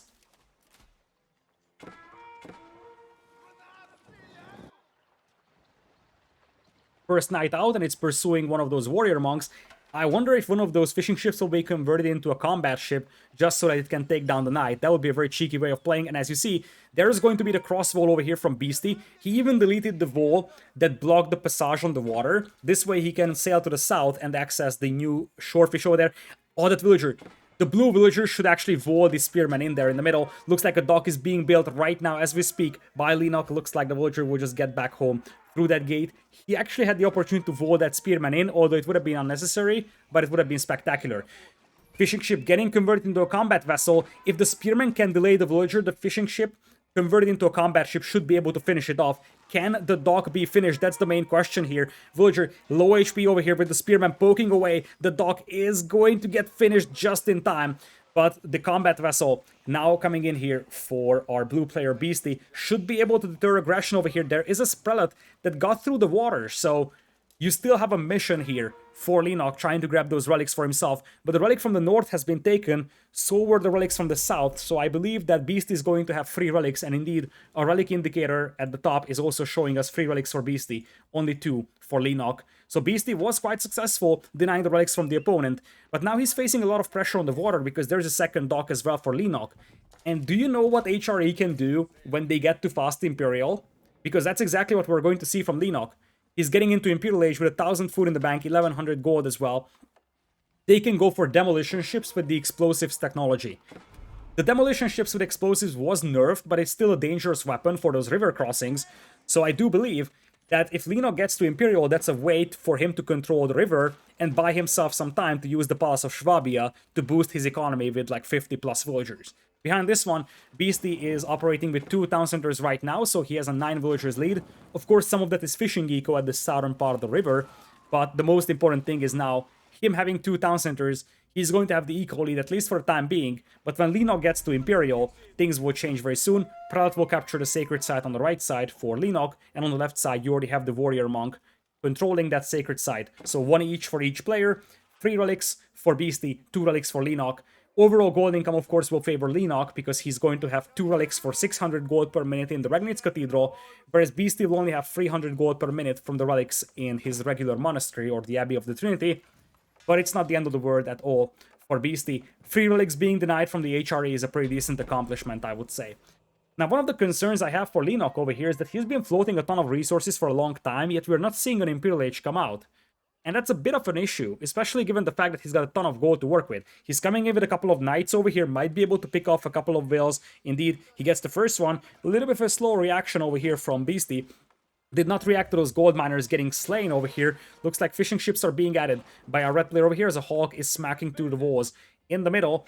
And I wonder if Beasty reacted to that aggression on the gold mine at all, because you still see those attack notifications going off. And I really wonder how many villagers were killed in that fight. Or it wasn't even a fight, it was more like a slaughter. Hello? Okay, there we go. It looks like they were killed by spearmen here, so no harm done. Actually, those are crossbows and spearmen, so ton of firepower against cavalry here for our Rus player. And we have Imperial Age on the way for Leenock finally. Beasty, however, is not far away from Imperial either. Remember, he had the fishing eco for a long time, and he's now dropping his Imperial Age landmark. I'll be very surprised to see that being this Paskaya Tower, so I'm expecting the High Armory, and indeed that's the case over here. High Armory is not only going to give you the buff to the siege, the most important thing that you're getting with the High Armory is the extra 1.5 range unique tech for your Springolds. That's massive, because that's going to allow you to outrange the opponent's siege weapons by a massive margin, and that's something that the HRE have basically no answers to. The HRE have culverins, of course, but those only have 12 range, whereas the Springolds for the Rus will have 30.5. So the range will be on the side of Beasty, the firepower will be on the side of Leenock, but that is something that usually the range wins, especially in a map like this, where you have a lot of movement space to the sides, so you can really just spread out your springboards and wait for the opponent to close in, unleash death from a long range on those enemy siege weapons.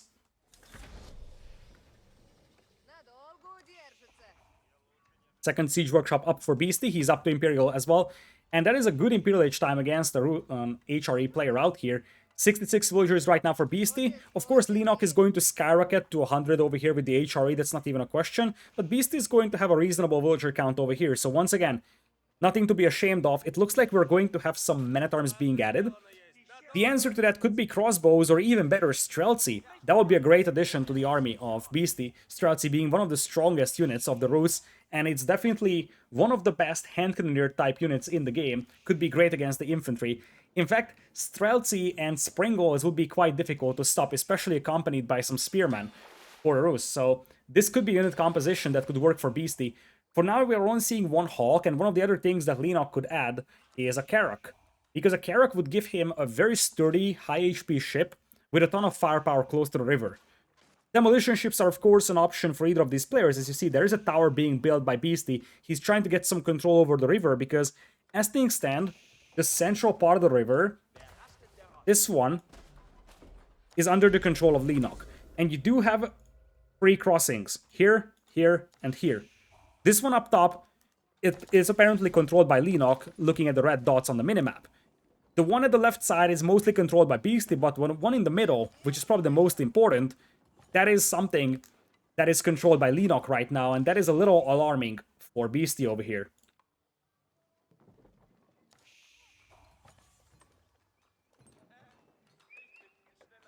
Meanwhile, on the right side, Sacred Side being decapped as we got some stone walls going for Leenock. He's setting himself up for a very long game over here. Stone walls are allowed beyond Castle Age, so players are eligible to build stone walls right now. Of course, Beasty will never build any because he's playing the Rus, and he's adding some mangonels right now. And there's the Streltsy, you could see a couple of them assembling close to that high armory. No Carrack coming out whatsoever for Leenock, so he's just going to keep adding villagers from the Pass of Swabia and be fine with that one Hawk over there. And it looks like another tower will be placed. Towers here with Springald or potential cannon emplacements could be quite devastating on the river. And it looks like for a brief moment, Beasty is triggering the Sacred Site countdown over here. You can see at the bottom left, it's 9 minutes 50 seconds left, because he managed to capture the Sacred Site on the right side. But I can tell you this, that is going to be a short-lived effort, because Leenock needs like 20 seconds to decap that. So I value the effort, and it actually gives some gold for Beasty that he's controlling that Sacred Site right now, but it's going to be a short-lived effort. In the middle, you do have a keep over here, and the reason why this could be great from Beasty is because he's distracting his opponent. Think about it this way.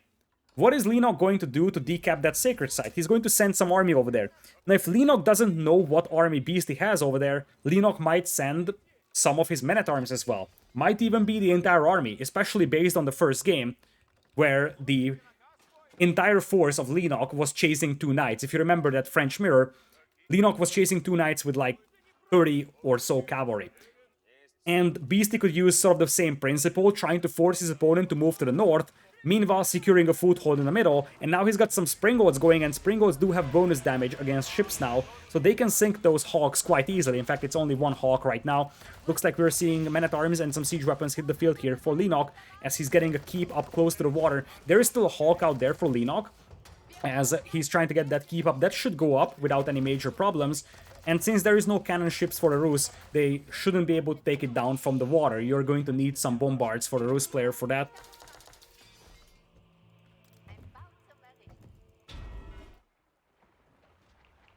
Up north, a Mangonel is shelling those fishing ships, not very dangerous at this point. He's going to sink some of them, but let's be honest, at this stage of the game, the fishing eco is getting less and less significant. So, sure thing, it looks nice right now for Beasty, but it's not going to affect the game at a massive, massive level. What's going to affect the game, however, is Beasty having the complete control over that central crossing, and as I said, that's probably the most important crossing of the entire map. And with that, I think a Springald just took down one of those Hawks out there. The dock is also set on fire, which means that now it's going to be difficult for Leenock to keep that alive. A castle is finished, however, so Beasty's fishing eco is also going to be sunk very soon over here. Castle fire sinking multiple Lodya fishing boats over there. As we do have Grease-old axles coming in right now as an upgrade for Beasty. We could see Leenock researching that as well himself, so both players will have that upgrade. Palace of Schwabia still working to great effect. 109 villagers for Leenock might actually be a bit of an overboom. Generally speaking, with the HRE, you're looking at 95 to 100 villagers maximum, especially when you have 3 relics in the Ragnitz Cathedral. Now, Leenock only has 2, so you can justify slightly higher villager numbers, but with the HRE, you don't want to boom up to like 140, 150 villagers, simply because you are building your army around infantry, and you need quite a lot of those. So it's more like 100 villagers and 100 army, rather than, let's say, 160 villagers and then 40 army. You won't really be able to fit in much into that 40 population space reserved for the army. So Leenock has to be, to a certain extent, careful with an overboom over here. For now, he's fine. He's only 160 population, and worst case scenario, he can use those villagers to just try and burn down some siege weapons or something, or just delete them. So, not the end of the world, especially given the fact that they are very cheap. Military numbers, 57 right now for Beasty, 47 for his opponent. This is the first time that Beasty is going to see the newly assembled army of Leenock. That is going to be quite a lot of Landsknechte and some men-at-arms as well. And you're seeing some Culverins being mixed in by Leenock as he's grabbing elite infantry tactics as well from the university. Behind this one for Beasty, he's adding Streltsy in large numbers now. And as I said, especially if the opponent has no cavalry, Streltsy and Springolds is an insanely difficult composition to stop. Because those Springolds will always outrange the opponent's Mangonels, even the opponent's Culverins, and then the Streltsy are just meant to massacre infantry. So, this is a unit composition that's going to be difficult to crack for Leenock. On the right side, it looks like we have 2 spearmen poking down helpless ladies on that stone bind. That's definitely rude, but quite effective from Beasty, as Leenock wasn't able to get that sacred side back. He neutralized it, but he didn't actually recap it. Now the man-at-arms will be dispatched to deal with those spears, so that aggression gets nullified. There is a little blue blob at the bottom. I just want to highlight that those are only walls, so that's not a sneak here from Beasty. That is just some walls that were made previously by Beasty. It's not like a forward establishment or sneaky stables or anything like that. It would be fun if they were, but unfortunately, it's just leftover walls from Feudal Age.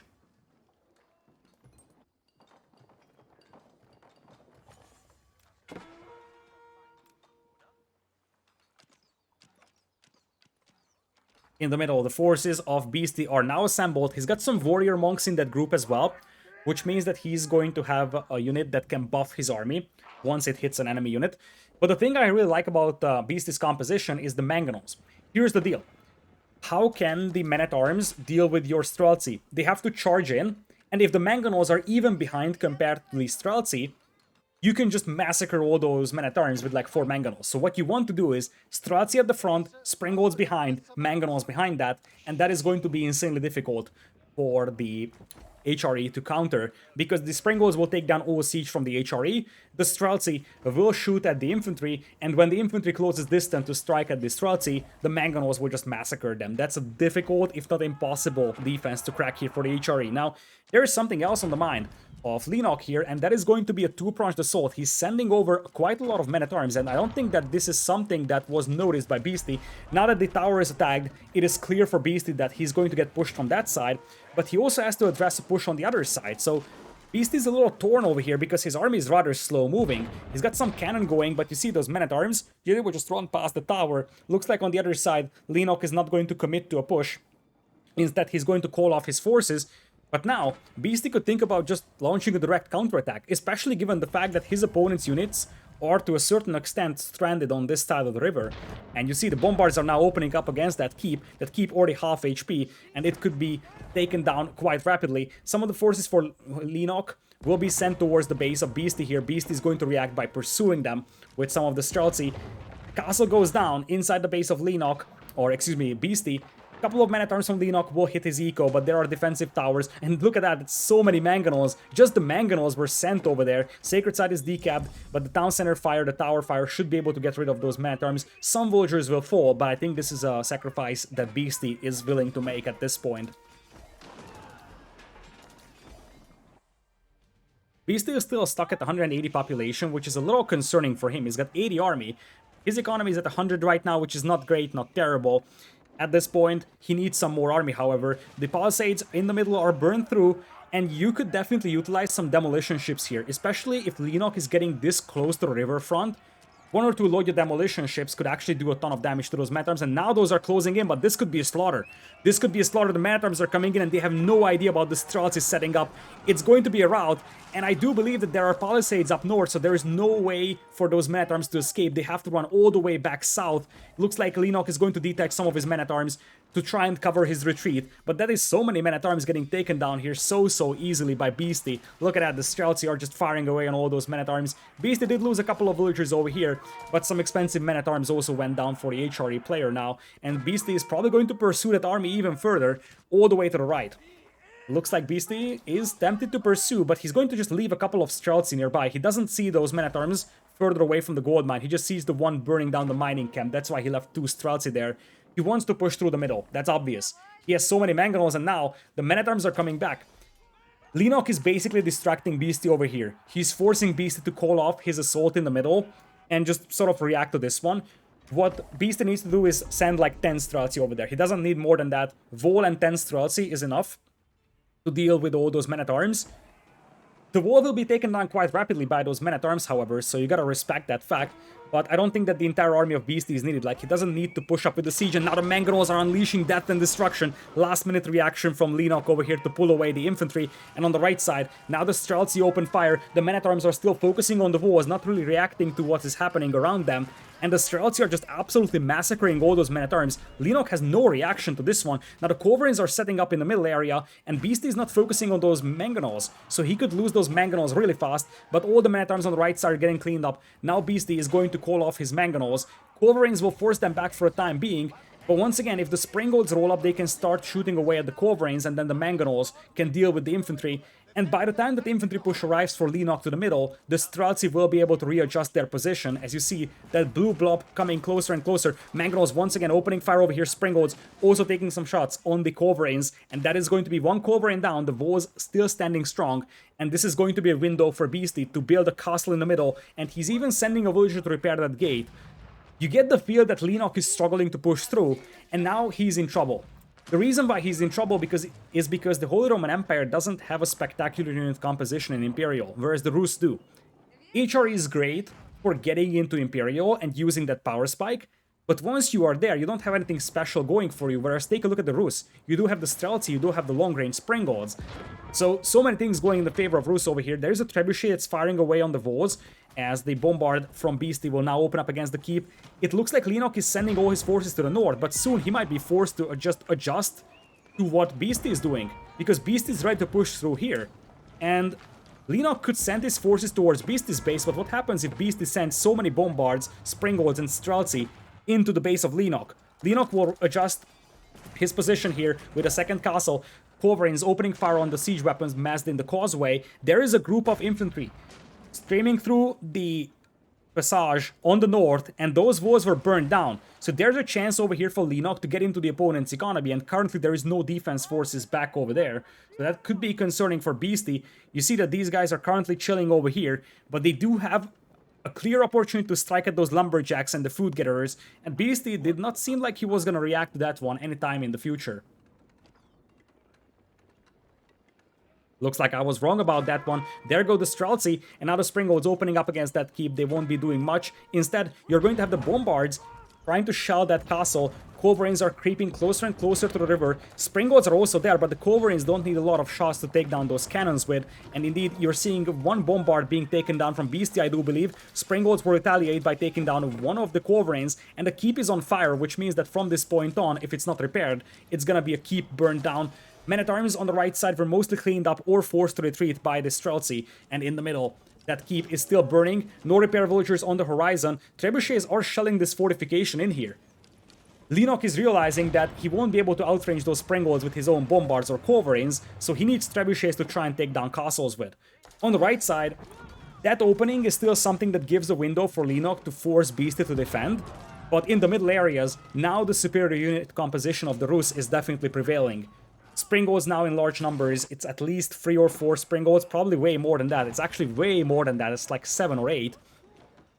And of course, Mangonels, Bombards. That's a lot of firepower that Beasty has, and he has a great escort to them, the Streltsy. That is just a great response to all of those man-at-arms. Once again, Leenock is going to try to break through on the right side, but that's going to be a short-lived effort. the men-at-arms will just run into the keep's fire, the tower's fire, even the boiling oil, and they will just engage underneath the keep. That is going to be a slaughter. Not a single men-at-arms will get any result from that battle.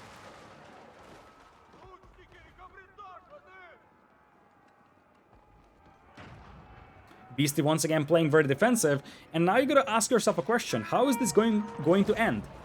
Because neither of the players might be motivated to push the opponent here. Beastyqt is a great defensive position, so he can say, I can sit back and wait. But Leenock is not able to push the opponent, so he can say, okay, I'm going to sit back and wait. Once again, Leenock is the aggressor. He's trying to somehow finish the game over here, and that could be his undoing, because he's losing so many forces over here. He has lost the infantry once again. Coverings are able to open up on some of the siege weapons here from Beastyqt. This time around, Beastyqt isn't able to retaliate with his Springolds, but now Beastyqt is pushing through. He's realizing that there is nothing in the middle that prevents him from running through, and look at the amount of villagers pushing. This is going to be Beastyqt dropping multiple castles on this side of the river, completely ignoring those fortified towers right next to his castles. Another castle is attempted over here for Leenock. I think the castle here is going to finish. It's going to be rather close, however. The castle still not finished, but the Streltsy aren't focusing those villagers. And it looks like even though the castle will finish, the bombards are already shelling it. And it very much seems like this keep is just going to live for 5 seconds, if not less. Villagers still getting killed underneath the keep, and it looks like it is going to be a keep that's stopped by Beastyqt. Beastyqt is now pushing through over here. He ignored the counterattack of his opponent, and now he's just pressing deeper and deeper into the base of the opponent. The Streltsy are showing their power, massacring all that infantry from the HRE, and indeed that keep is getting taken down. Beastyqt now has a foothold on the opponent's side of the river, allowing him to push this wood line over here, allowing him to push the gold mine at the bottom. Because if you look at what resources are left on the map, this forest on the right side is probably gone. For Leenock, he has this forest to work with and this gold mine. And that's the big thing here. This is exactly the angle that Beastyqt is using to attack, and that is the thing that's concerning for Leenock right now. Leenock himself is also adding some hand cannoneers, but those will be clearly inferior compared to the Streltsy over here, but that's a big flood of units. We're talking about 71 army coming in here for Leenock. Mangonels opening up against those men-at-arms, however, and that is a lot of firepower that Beastyqt has over here. Multiple cannons, Springolds, the Mangonels unleashing death and destruction on those men-at-arms, and the Streltsy are in a nice choke point position over here. Some villagers are mixed in between them to absorb the damage, and you see that the men-at-arms are being taken down so rapidly, and the Springolds are able to get rid of most of the coverings over here. The castle fire, the mangonel fire, and the Streltsy fire get rid of most of the men-at-arms here. Some forces still remain here for Leenock, but at best this is an even fight for him, and he needed something way better than an even fight. Although, truth being told, Beastyqt is running low on gold, and the units that he's making, the Springolds, the Mangonels, the Streltsy, those are all gold-heavy units. So he's gonna have to consider that factor going forward in here. We might see some horsemen soon being mixed in by him, and he's desperate. He's going for that gold mine that's nearly depleted with the villagers that he has up front, because he knows very well that he needs to capture that gold mine. Up north, there's a big gold mine, by the way. The thing that's actually concerning for Beastyqt is that he doesn't have control over this part of the map. This would be so easy for him right now to hold, because Leenock is too busy fighting elsewhere, and that is the big gold mine, right there, that Beastyqt is missing. And that is missing really badly for him right now. He's ready to push the base of the opponent, however, whereas Leenock was thinking about a counterattack for the time being, but instead he's gonna have to call off his forces. He's realizing that he needs to defend his base at all costs. This is Leenock's series on the line right now. It's 2-1 for Beastyqt, and Beastyqt is ready to push into the base of Leenock. Leenock has dozens of resources backed up, however. Look at that resource bank compared to Beastyqt's one, especially the gold count. And part of the reason why Leenock could still be in a decent position right now is because he could push back Beastyqt here if he focuses all his efforts in one position, and then his resource bank allows him to replenish his army much easier than what Beastyqt could do. Beastyqt is going to start walling off the right side, however, and that's going to be a ton of gold that he's going to have access to, and that is 6 Mangonels lining up for a fire over here. Leenock not looking at that battlefield right now, and he's charging in. He's just flooding those men-at-arms, and at this point, the Mangonels are forced back the Streltsy, making a stand over there, but the men-at-arms trying to surround all of those Mangonels out there. The objective is clear here for Leenock. He's trying to get rid of those Mangonels somehow. The Trebuchet is trying to snap down the Springolds over here. 2 Mangonels get taken down, but this might be an overextension here from our red player Leenock, because he's running close to that castle with the boiling oil. Horse archers appearing on the battlefield for Beastyqt, a unit that does not cost gold for him, and it's going to be a decent buffer unit for the time being. Most of those mangonels are now gone, but so is the entire infantry of Leenock. Keep in mind, Leenock has a ton of resources to burn, so he can afford to get rid of like 60 men-at-arms at the price of 3 mangonels, especially given the fact that Beasty is struggling to access gold, or at least he struggled to access gold for a long time, so those mangonels were quite expensive for him on the gold cost. Flaming arrows, however, in for those horse archers, and let's not forget, those horse archers do have Boyar's Fortitude, they do have the flaming arrows right now, and they do not cost gold. They're a very, very resource-efficient unit for Beasty. And he also managed to fortify the right side, so he now has access to gold once again. Leenock still sitting on tons of resources. He's got the trebuchets shelling those keeps. On the right side, you could see previously that Beasty was also shelling a castle with his own trebuchets. Men-at-arms once again charging in. Streltsy trying to hold the ground. Slowly but surely, the castle of Beasty is going down. And the first step for Leenock back into this game would be to take down this foothold over here. He's working towards that, but with new springolds appearing on the battlefield, one has to question whether Leenock is going to have enough time here to take down that castle. Horse archers with flaming arrows also do a ton of damage on those trebuchets, by the way. One culverin creeps up, so you gotta be careful if you're Beasty about your siege weapons. The culverin takes down the springald. Nice move over there from Leenock. Now the horse archers, however, with the flaming arrows, they will take down that expensive culverin from the opponent here, meaning that the mangonels are still alive. Springold's still on the battlefield. Looks like the trebuchets of Leenock will be able to get rid of the castle out there. But I believe that Beasty is thinking about getting a second castle going, potentially. He's got some more villagers being sent to the front lines over here. Horse archers might be tempted to start looping around, because one of the things that you could do against a full infantry army with those horse archers is this move. Just swing around, and you could get so many villagers killed over here. Now, of course, Leenock has a ton of resources in the bank, so killing villagers won't have an immediate effect on the game. But now, you're seeing Leenock also running low on gold. His units don't cost a tremendous amount of gold. Men-at-arms are not really gold heavy, but the culverins and the trebuchets are. So now Leenock is also going to have to respect the fact that he has to be considerate of his gold. He of course has 2 relics in the Regnitz Cathedral and the Sacred Side, but that's all his gold income now, and the horse archers are ready to start killing villagers. Beasty's population is disturbingly low, by the way. I'm just now realizing he's at 86 villagers, 79 army is great, but 86 villagers is not spectacular, especially when your overall population is actually less than 170. Now it looks like those horse archers will find a nice little corner for themselves, so Beasty is here to try and get some damage done on those villagers, try to even those villager numbers out, and the horse archers are insanely effective over here. You see that infantry group is struggling mightily to catch up with this one, and this could be Beasty's way to victory. Using those horse archers and just tearing apart the opponent's economy. 2 horse archers detached to the right side, they will just be there to harass the lumberjacks, the rest of them were sent to the left. Leenock is also going to detach some men-at-arms to try and pursue all of those horse archers. A lot of micro going on all across the map over here. Looks like Leenock is able to clean up the stronghold of Beasty on his side of the river. However, Beasty still has so many horse archers rampaging the eco of Leenock. Of course, with the Palace of Swabia, you can replenish those villagers without any major problems. But one thing that you have to consider is that you lose those villagers. Every new villager you have to make, you have to assign it to a resource. So you're losing farmers, you have to send some villagers to farms from the newly built ones from the Palace of Swabia. You lose some lumberjacks, you have to send some to wood as well. So it's going to take some time until those villagers actually get to the place where they're supposed to work. And the most important thing is that it's going to take effort from you. It will basically occupy your attention that you are sort of redistributing your villagers again in between resources simply because you're losing them. You can replace them, no problem, but redistributing them is something that's going to be a lot of effort. And now Beast is preparing another push. He's at 95 villagers, which leaves him quite a lot of space in the population cap with quite a lot of military. Horse archers once again rampaging the eco of Leenock. Leenock himself is down to 91 villagers, which allows him to go up to 109 infantry, and that's a ton of units if you ask me. That's a tremendous amount of units, and now Leenock is pushing through on the left side. This could be a great opportunity for Leenock, especially because Beasty's army is mostly mangonels and springolds, and the springolds won't do much in these fights. He doesn't have the Streltsy anymore, and in the base of Beasty are now red units. The men-at-arms are breaking right in, and I wonder if they will just try to snipe landmarks. I don't think you have enough numbers for this one. Instead, they're targeting the barracks, which is weird at minimum. They're trying to take down a barracks, which is super, super weird. Horse archers will adjust their location. There is also a couple of Streltsy catching up. So all of that infantry here from Leenock will be taken down.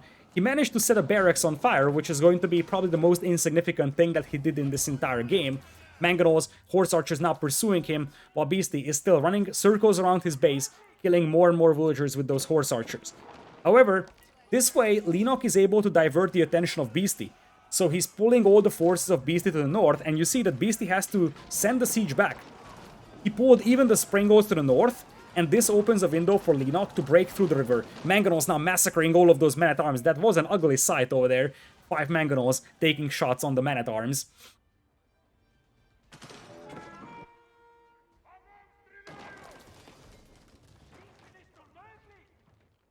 Trebuchets still shelling those defensive positions here from Beasty, and you do have Horse Archers still rampaging the eco of Leenock. At some point, he's going to have to address this, because it is so frustrating. Man-at-Arms also doing some damage to Beasty's eco, so both players in the 90s range. When you look at the villager count, this also leaves both of these players open with a lot of population space, as I said, for military. So you're seeing hundreds of units on the battlefield now. Man-at-Arms breaking through the right side. This is going to be a fortified position now by Beasty. He's got a keep over there. He's got the fortified palisades as well. The keep has boiling oil, but no other upgrades on it. Some more infantry killing some vills from Beasty inside his base. But it looks like the Springles actually went through.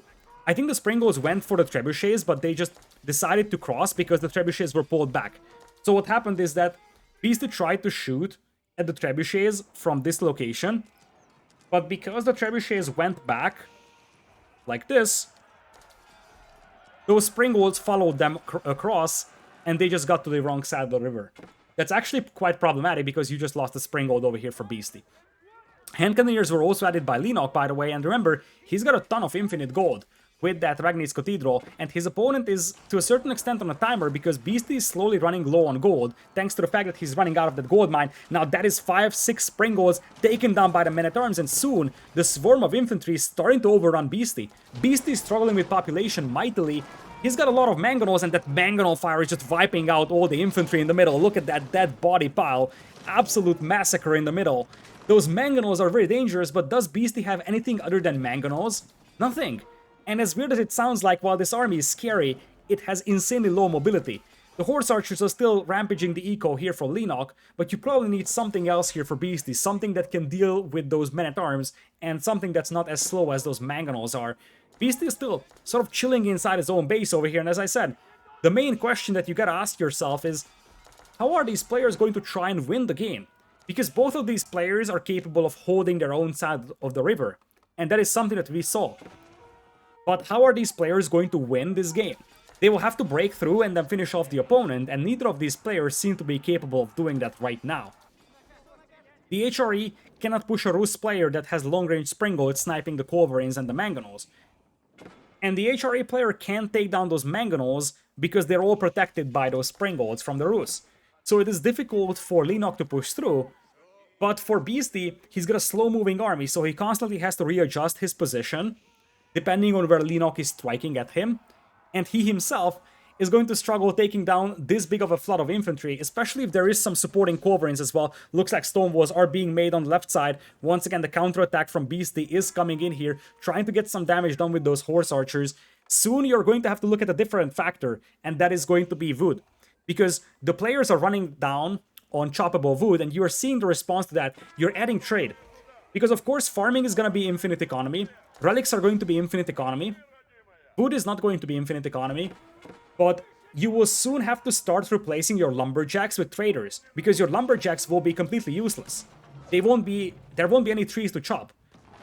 Meanwhile, on the right side, Beasty is once again gonna get pushed, massive amount of infantry flooding through, but how are you going to deal with those Mangonels? That's the main question. 6-7 Mangonels set up in a formation, that would just slaughter all that infantry, and I get the feel that that's exactly what we're having over there. That seems to be 8 Mangonels, and you gotta respect that if you're Leenock. He's coming in for the push, and that is going to be all the men-at-arms that will be slain over there. Last minute save by Leenock to pull them off. But even after that, you can see the amount of dead bodies out there from just a single volley from those Mangonels.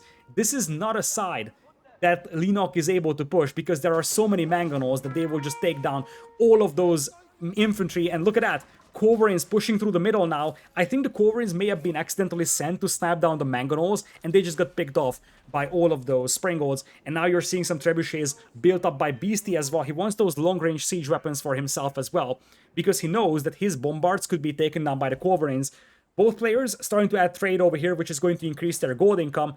And I think if we're looking at a scenario with even gold income for the two players, then the Rus unit composition should still prevail over the HRE. Leenock has an insane amount of resources in the bank, however, and that's not something that you should forget. 25,000 food he's sitting on.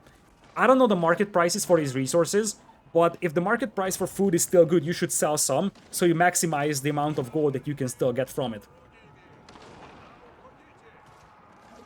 Staggered formation now employed by Leenock over here. He's finally respecting those mangonels, knowing fully well that a single volley could wipe out his entire army. And look at the amount of mangonel fire here. That is enough to take down that keep over there. Springald's opening up on the siege weapons as well. Beastyqt trying to repair the keep over there. He's also grabbing what seems to be a cannon emplacement.